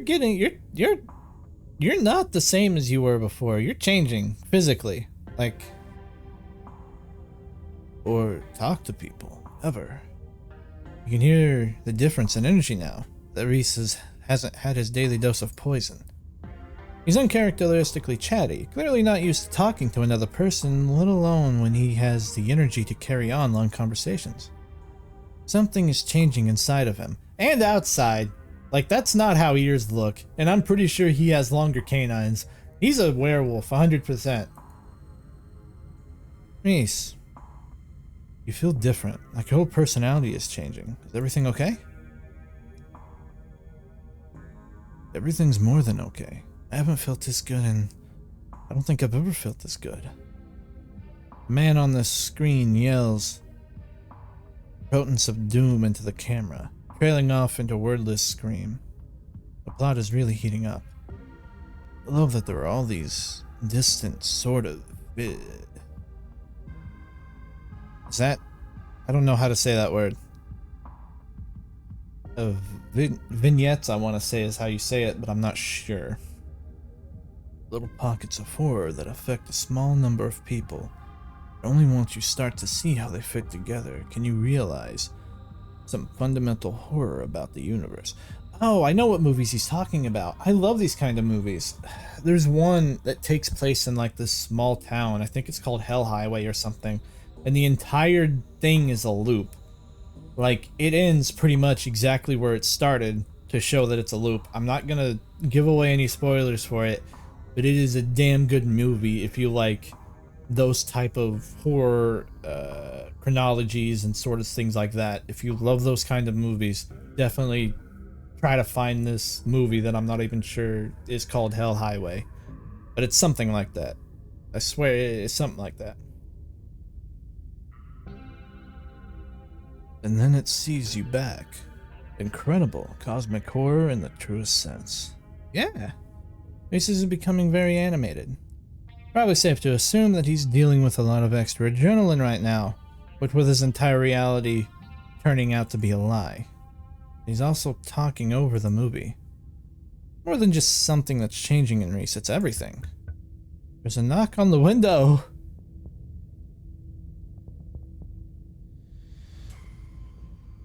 Oh, it's Wayne.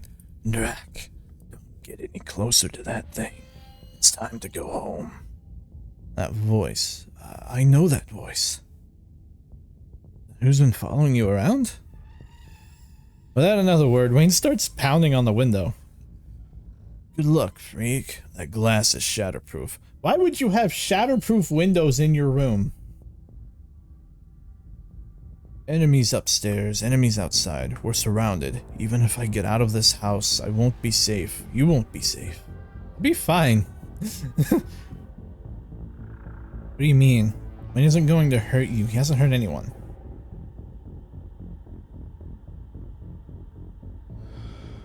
What do you mean? Wayne isn't going to hurt anyone. He hasn't hurt anyone. Yeah, he will. He's furious with me. Can't you hear it? But I'm not weak anymore. I can fight back. I don't have to cower in fear from the people who want to hurt me. I can protect both of us, Drac. I'm not sure if that's a good idea. The window shatters. Oh, so he can. Hey, I was right. As Reese tears at his clothes, paint bubbles out from the canvases, his ghoulish figures peeling themselves out of two-dimensional worlds, invading yours, crawling up the walls. Grab my hand. I'll pull you out. Leave us alone. Oh god, all of this is terrible.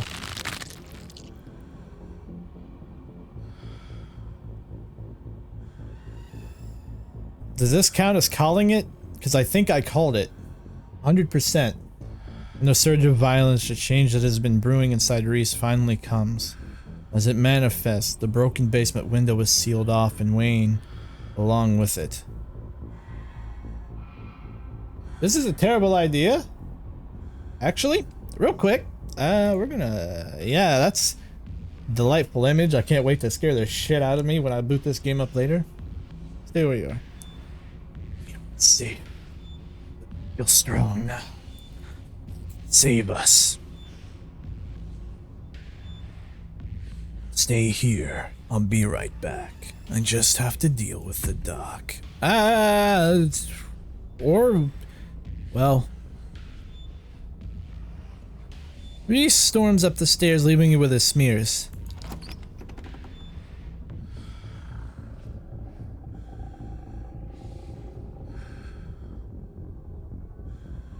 You're not sure who to help.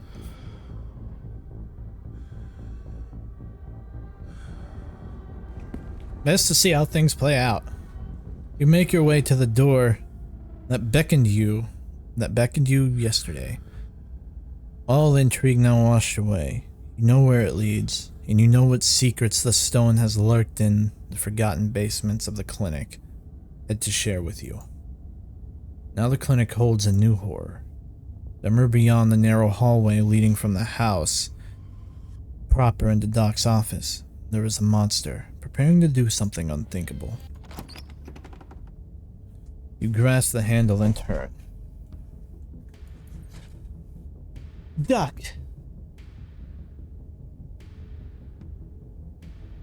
Duck. You do as she says, ducking out of the way. She shoots. The gun isn't very loud. There's only a pop as the projectile leaves the barrel, whizzing through the air. You turn to see the dark embedded in Reese's chest. He pulls a tranquilizer dart out from between his ribs, leaving heavy breaths as the drug courses through his system. You're gonna have to try harder than that, you... Did you? Oh, it's Wayne. As if you could hope to stop me, you pathetic waste of flesh. Ah! Before Wayne takes another step down the stairs, paint flows out from between the cracks of the wood. Reese is panicked, pulling in a mob of furious smears to hold his enemies in place. I like that name for them. Smears. That's really cool. The artist darts away, but the smears continue the work in his absence. Dr. Kelly makes her escape down the hallway, and Wayne is overcome, glued in place at the top of the stairs by siphoning globs of paint.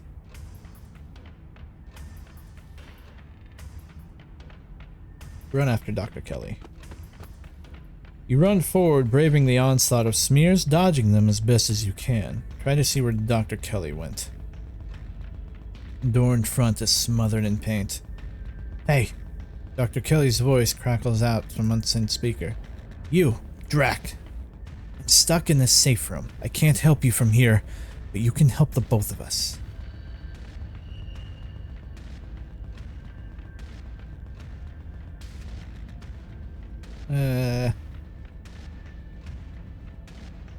You survived? What's going on? I think you can probably put that together. I need you to get to the medical room, storage room. I'll give you further instructions when you're there. Alright, well, I guess that's what we're doing. We turn back around and head to the medical storage room. I'm here. Great. Now listen to me. I need you to use that black taped key to get into the cabinet and bring me the elephant tranquilizer.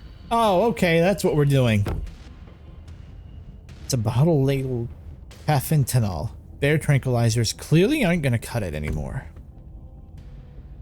An intercom system, huh, Doc? Good. You should hear this. Drac, you don't have to do anything she says. I'm not gonna hurt anybody else. Just her.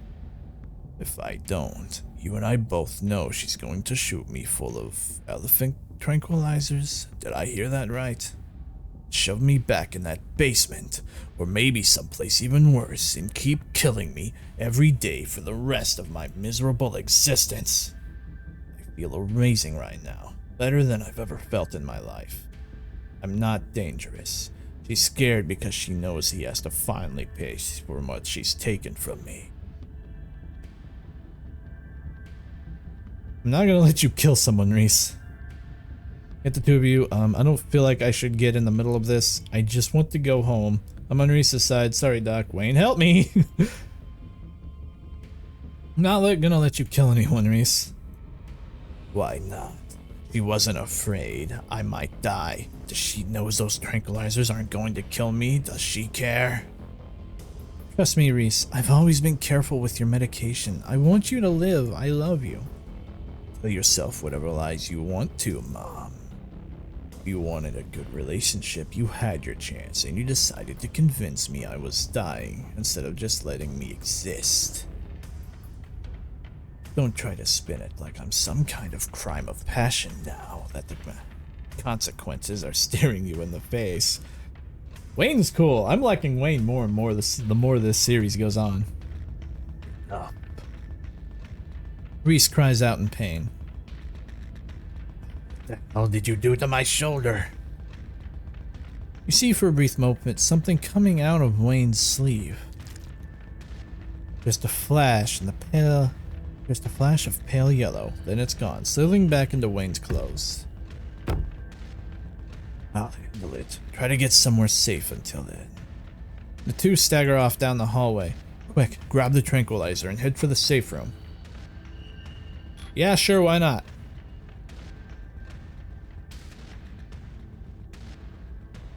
She's certainly an organized woman. Yeah, head to the safe room. You make your way to the medical storage room back of the hallway where Dr. Kelly disappeared. As you approach, Dr. Kelly heaves open the door slowly, breaking apart the mass of paint sealing it shut. Hurry, I don't think I can keep it open for long. You slip past her into the safe room. She shuts the door quickly, though one of the little smears managed to slip past her. She stomps on it, paint and viscera splatters across the cement floor. Sounds like Reese and your friend are still fighting. We probably have a few minutes before he gets here. Alright, we gotta talk about Reese.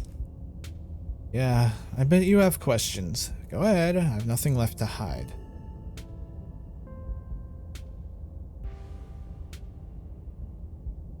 What is he? At first, I thought he was some kind of werewolf. That was my guess. But if he is, he doesn't follow any kind of full moon rules or anything. Silver doesn't do shit to him.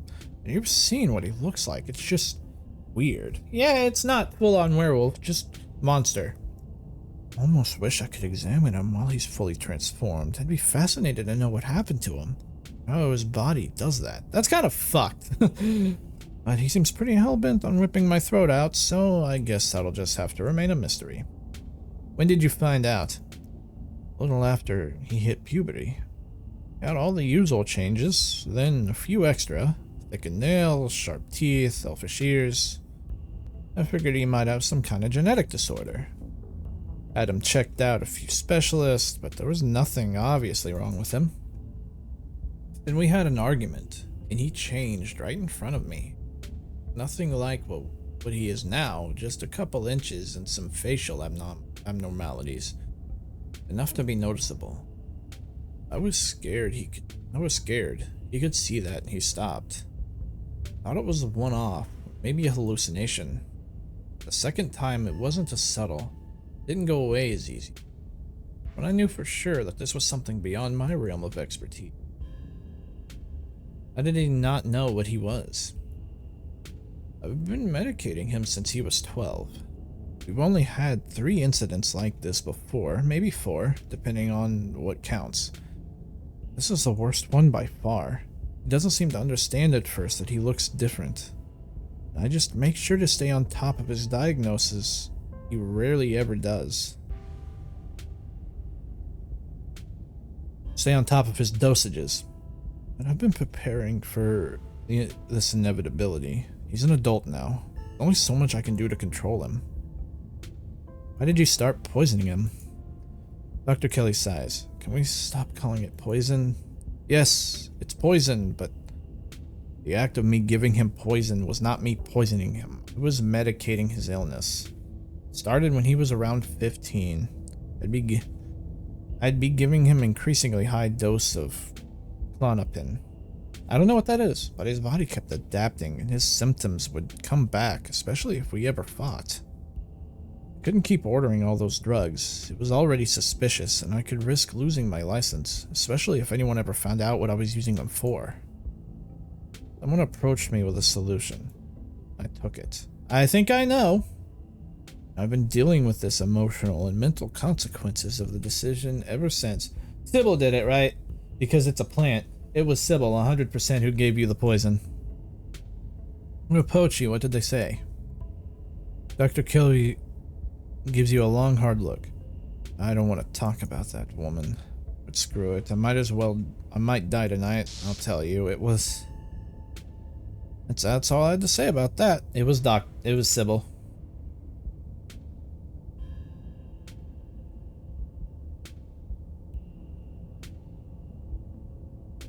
The relationship between you seems difficult. Yeah, you could say that. I was such a cute kid. When I found out I was pregnant, I was terrified. I didn't know if I'd be ready, but it made me love being a mom. Not like it was going to be sunshine and roses forever, no matter what kid grow up. And they change, sometimes for the worst.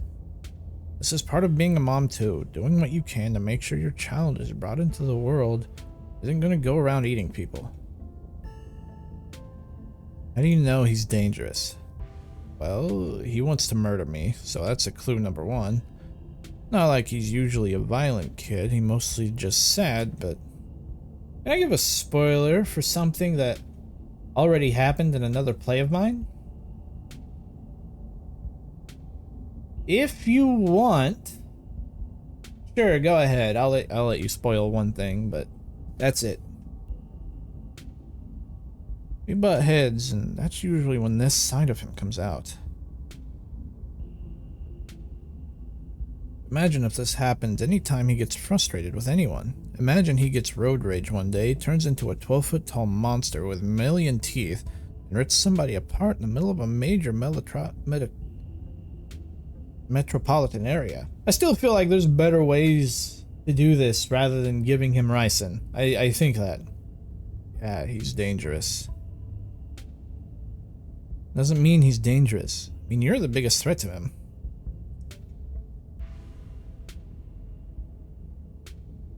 Don't you think this might be a self-fulfilling prophecy?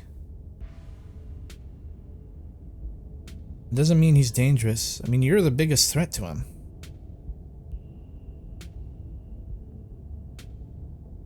Don't preach to me.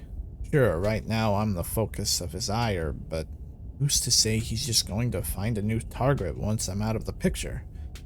I know what he's capable of, so it's my job to make sure he doesn't hurt anyone. Was his dad similar?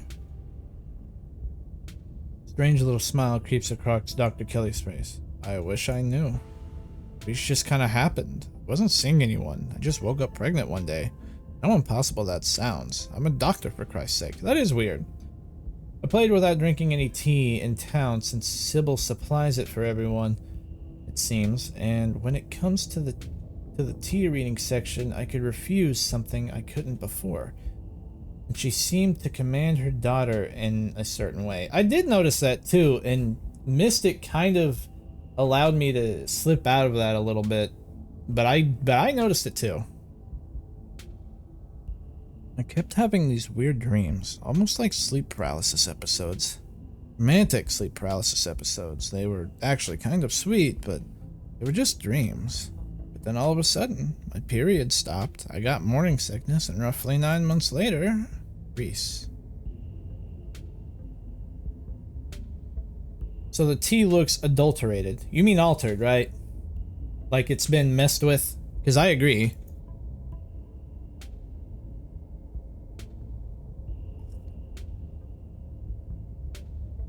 Are there any other key secrets you're keeping? You have it all. You have no idea how relieved I am to finally say all this shit out loud. What's the game plan, both short and long term? Well, I pump him full of elephant tranquilizers, then I lock him in here, and I somehow convince him to see things from my perspective. Then we all live happily ever after.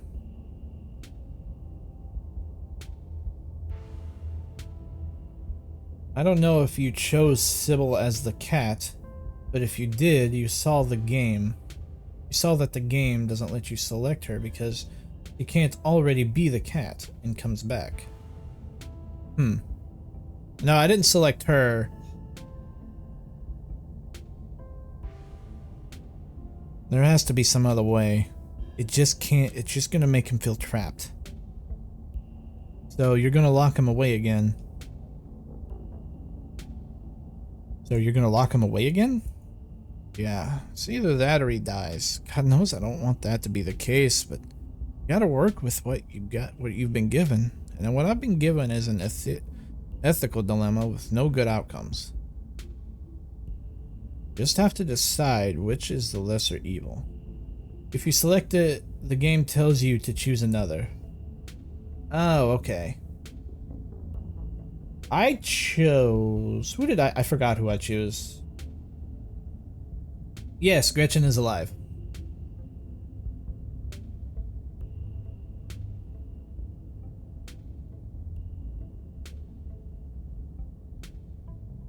What is this room? Old x-ray room. Lead walls after I realized this whole situation was a possibility. I had the door reinforced with special remote-controlled locks. Probably glad it could finally come in handy. Sit in silence and wait for Reese, I guess. I wasn't gonna let Gretchen die. I barely knew Duke. I like Gretchen more. Not that Duke's death isn't sad. He seemed like a decent guy, but you know. The sound of distance breaking glass cuts through the silence of the clinic outside the safe room door. Shit. This might be game time. Dr. Kelly opens the door. The two of you stare out into the hallway.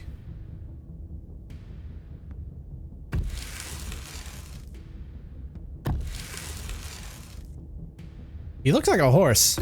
Almost.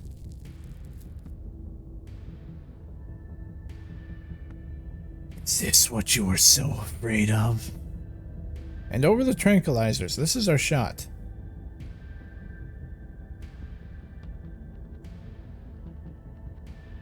I don't want to get him killed. I think this is the only way to keep both of them alive. Dr. K quickly loads them into her gun, leveling the barrel at her son.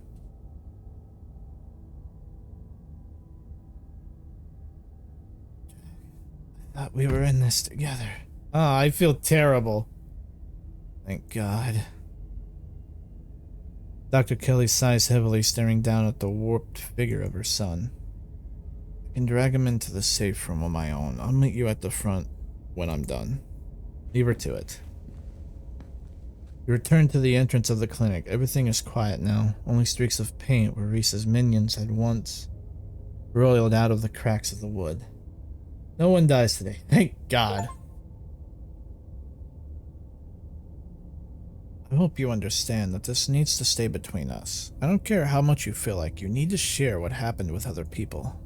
The more people know about this, the more trouble it is for me and for him.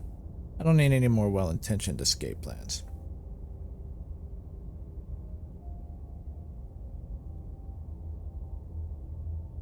I feel so guilty. Like, I really do. There's a magic stone in your basement. Just thought you should know. Also, we busted a hole in the wall down there. Okay, thanks for the heads up, I guess. Can I come visit him? As long as you don't bring anyone else along, yes. That would probably be good for him. I can't promise he'll want to see you, or that he won't have some harsh words if he does. I don't want him to be entirely isolated. Do you think you'll let any of his friends on it? Do you think you'll let any of his friends in on this? He leaves a sigh. I'll have to think about it. We'd run the risk of one of them trying to break him out, but be stuck in a windowless room with no internet, no friends. There's a one-way ticket to insanity. And I'd have an insane monster on my hands. At least they're both alive and you can talk to him. No matter how betrayed he feels, yeah. Stella in particular would be a problem. That girl never knows how to mind her own business or follow other people's rules. And she would have absolutely no fear of what might happen if he cut loose. Nika might consider. I might consider. She's got a bit of a bleeding heart and pretty inflexible morals, which could be a problem. On the other hand, I don't know how well she could keep a secret. And if Stella found out, then Kanika could probably convince to do a jailbreak. Then it'd be all blow up in my face. You can probably tell I've put a lot of thought into this. It's the same calculation I've been doing for years, debating whether or not I could be fully upfront with any of them, instead of just pushing them away and hoping they didn't notice what was really going on. She sighs again. Maybe I'll get him a kitten or something. Like they did for Coco for the gorilla. I don't like this. This is not a good thing. Might as well give him a tire swing while I'm at it. Some enrichment for his enclosure. I hate that I have to do this to him. Someone needs... Nope. Someone needs... No, we're not doing that. I feel so guilty. Join the club. But he was bound to figure it out sooner or later. I'm just glad there was an extra pair of hands around. I could have gone a lot worse. As much as I'd love to stand around chatting, I have to get to work. Gotta clean this place as best as I can before tomorrow. And you should probably get home. It's dark. I'm sure your cousin is worried about you. Yeah. Put your arms out for a hug. No offense, but I'm not a hugger. See you later, Drac. Ah, well, fuck you. He formally escorts you to the door. He closes behind you. The night is oddly warm compared to the chill of the day. Crickets singing quietly in the sleepy little neighborhood. Something that happened in the clinic feels almost like a dream. Now that it's over, you realize how little it meshes with your understanding of the world. Go home. It's time to go home. You don't get far before you're interrupted by the jingling of dog tags. Gretchen appears at the edge of the road, running as fast as her geriatric pug legs can carry her.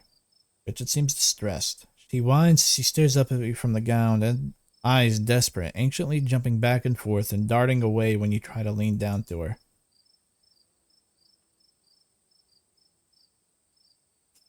What's that, girl? Stella's stuck in a well? Follow her.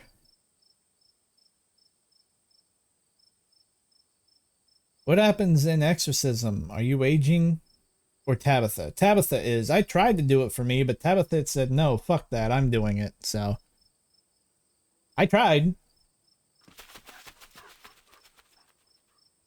You follow Gretchen. She nervously runs ahead of you, the whole time constantly looking back to make sure you're still there as she leads you into the dark woods. Before long, the trees thin and you find yourself on a steep hill by a two-lane road lined one side by sheer rocks. And there, sitting on a log, staring mournfully out of the asphalt, is Stella. Gretchen runs up to her and sits in Stella's lap. So you had a good relationship with her? And the first time? Yeah. I was just nice to her. I tried to sympathize with her. Gretchen, you're back. Don't scare me like that again. Sit on the log beside her. Back? What did you... Wait, did Stella come get you? Or Gretchen come get you? I'm Stella. What am I saying? Oh. You must think I'm dying or something. What are you doing out here? It was something I had to check out. I've been sitting here since last night, just waiting. Only asked because if you were old, you could have a romance with the doc. Yeah, nah. Dr. Kelly is not my type. And is crazy. A little bit. But nothing happens. I'll probably just head home. In not too long.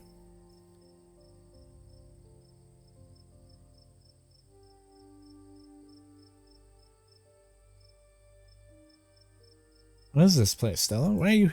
Whoops! Well, I guess we're doing that one instead. It was a toss-up between those two. You should probably know what happened today. Oh. You relay the events of the evening as best you can. Saying it out loud somehow makes it feel less real. Like you're sharing a plot of a horror movie, not something that actually happened to you. Oh my god. I'm just gonna go ahead and lock that one in the void. Let's go. Stella scoops Gretchen up in her arms, and the three of you walk back to town in silence. I guess I'll see you tomorrow. She gives you a tired wave before retreating into her house. Time for you to get home too. He appears as if out of nowhere, clothes streaked with what first looks like blood and gore, but quickly realizes is paint. Evidence of his altercation with Reese. Fuck you.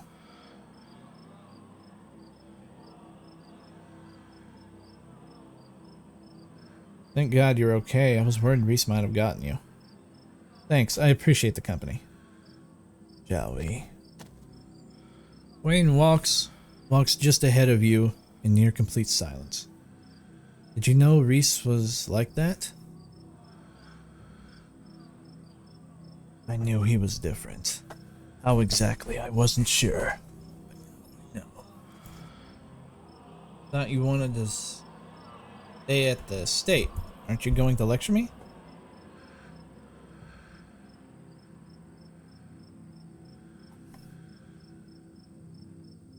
All the time. I'm glad you're okay. Seems like Reese gave you a run for your money. Thought you might have done something bad to Stella.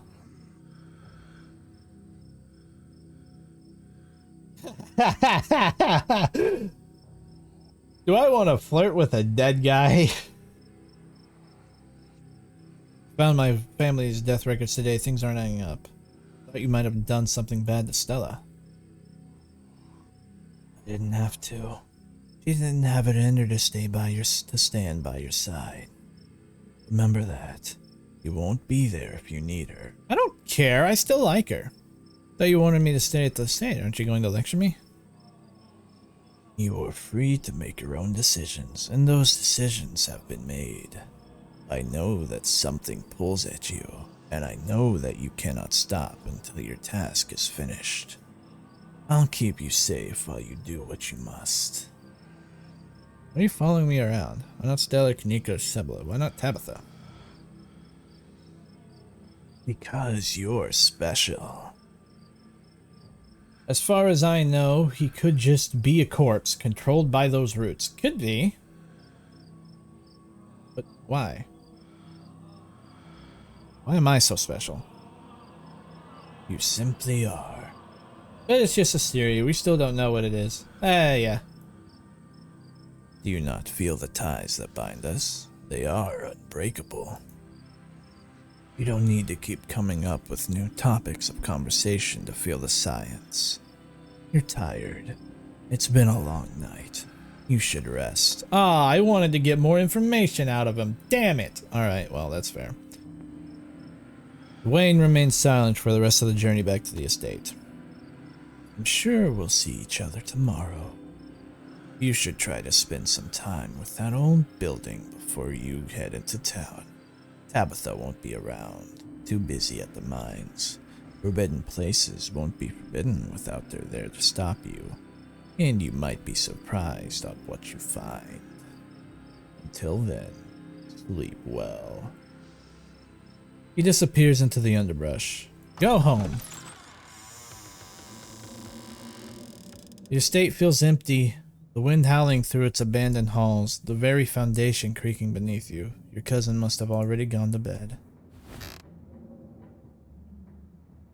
Exhausted beyond belief, you stumbled into your room and collapsed on the bed. The damp smell of the mattress is starting to become almost welcoming. A sign that now the daily horrors of Scarlet Hollow are finally behind you. At least until the sun inevitably rises once again. Close your eyes, your exhausted body succumbing to sleep almost immediately. As you drift off, you think of Reese trapped in that tiny, windowless room. All his greatest fears realized. The body no longer his own. But you stopped him from killing Dr. Kelly. The world, at least for now, is protected from him. I don't like that. I really don't. And then you think of nothing. This is the end of episode 4. Kenai, Mystic. I am upset about that, though. I liked Reese a lot. I liked his character. I was really hoping it was something that could be helped. It might be. I probably just didn't pick all of the right things. But still feel bad about it.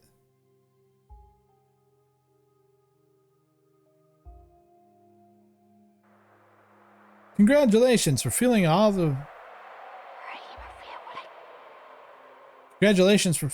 the episodes currently available in-game. You've unlocked Hardcore Mode.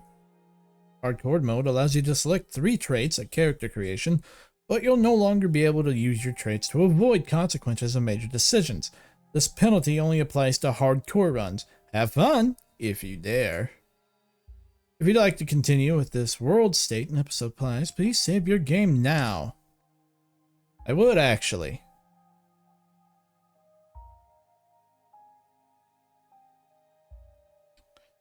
I've already joined the Discord and everything. I haven't joined the subreddit, but I will look that up later. I'll join the mailing list later, too.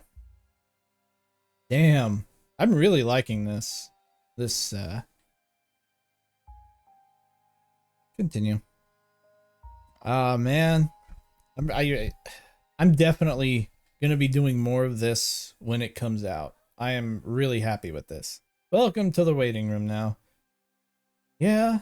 I'm glad I'm caught up, though. I managed to avoid at least 90% of spoilers before I started playing this game. I'm really happy. This game is great.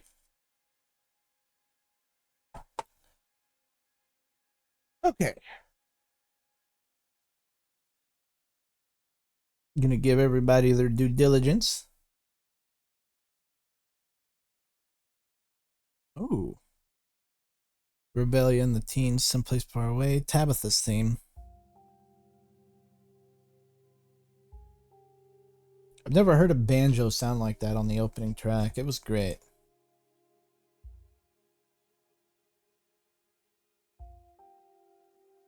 Continued.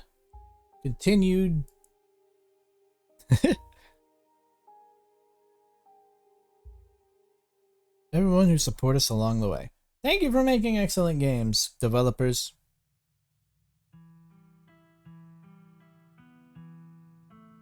Well, stayed silent for the most part to avoid spoilers. I appreciate that. That's actually really nice.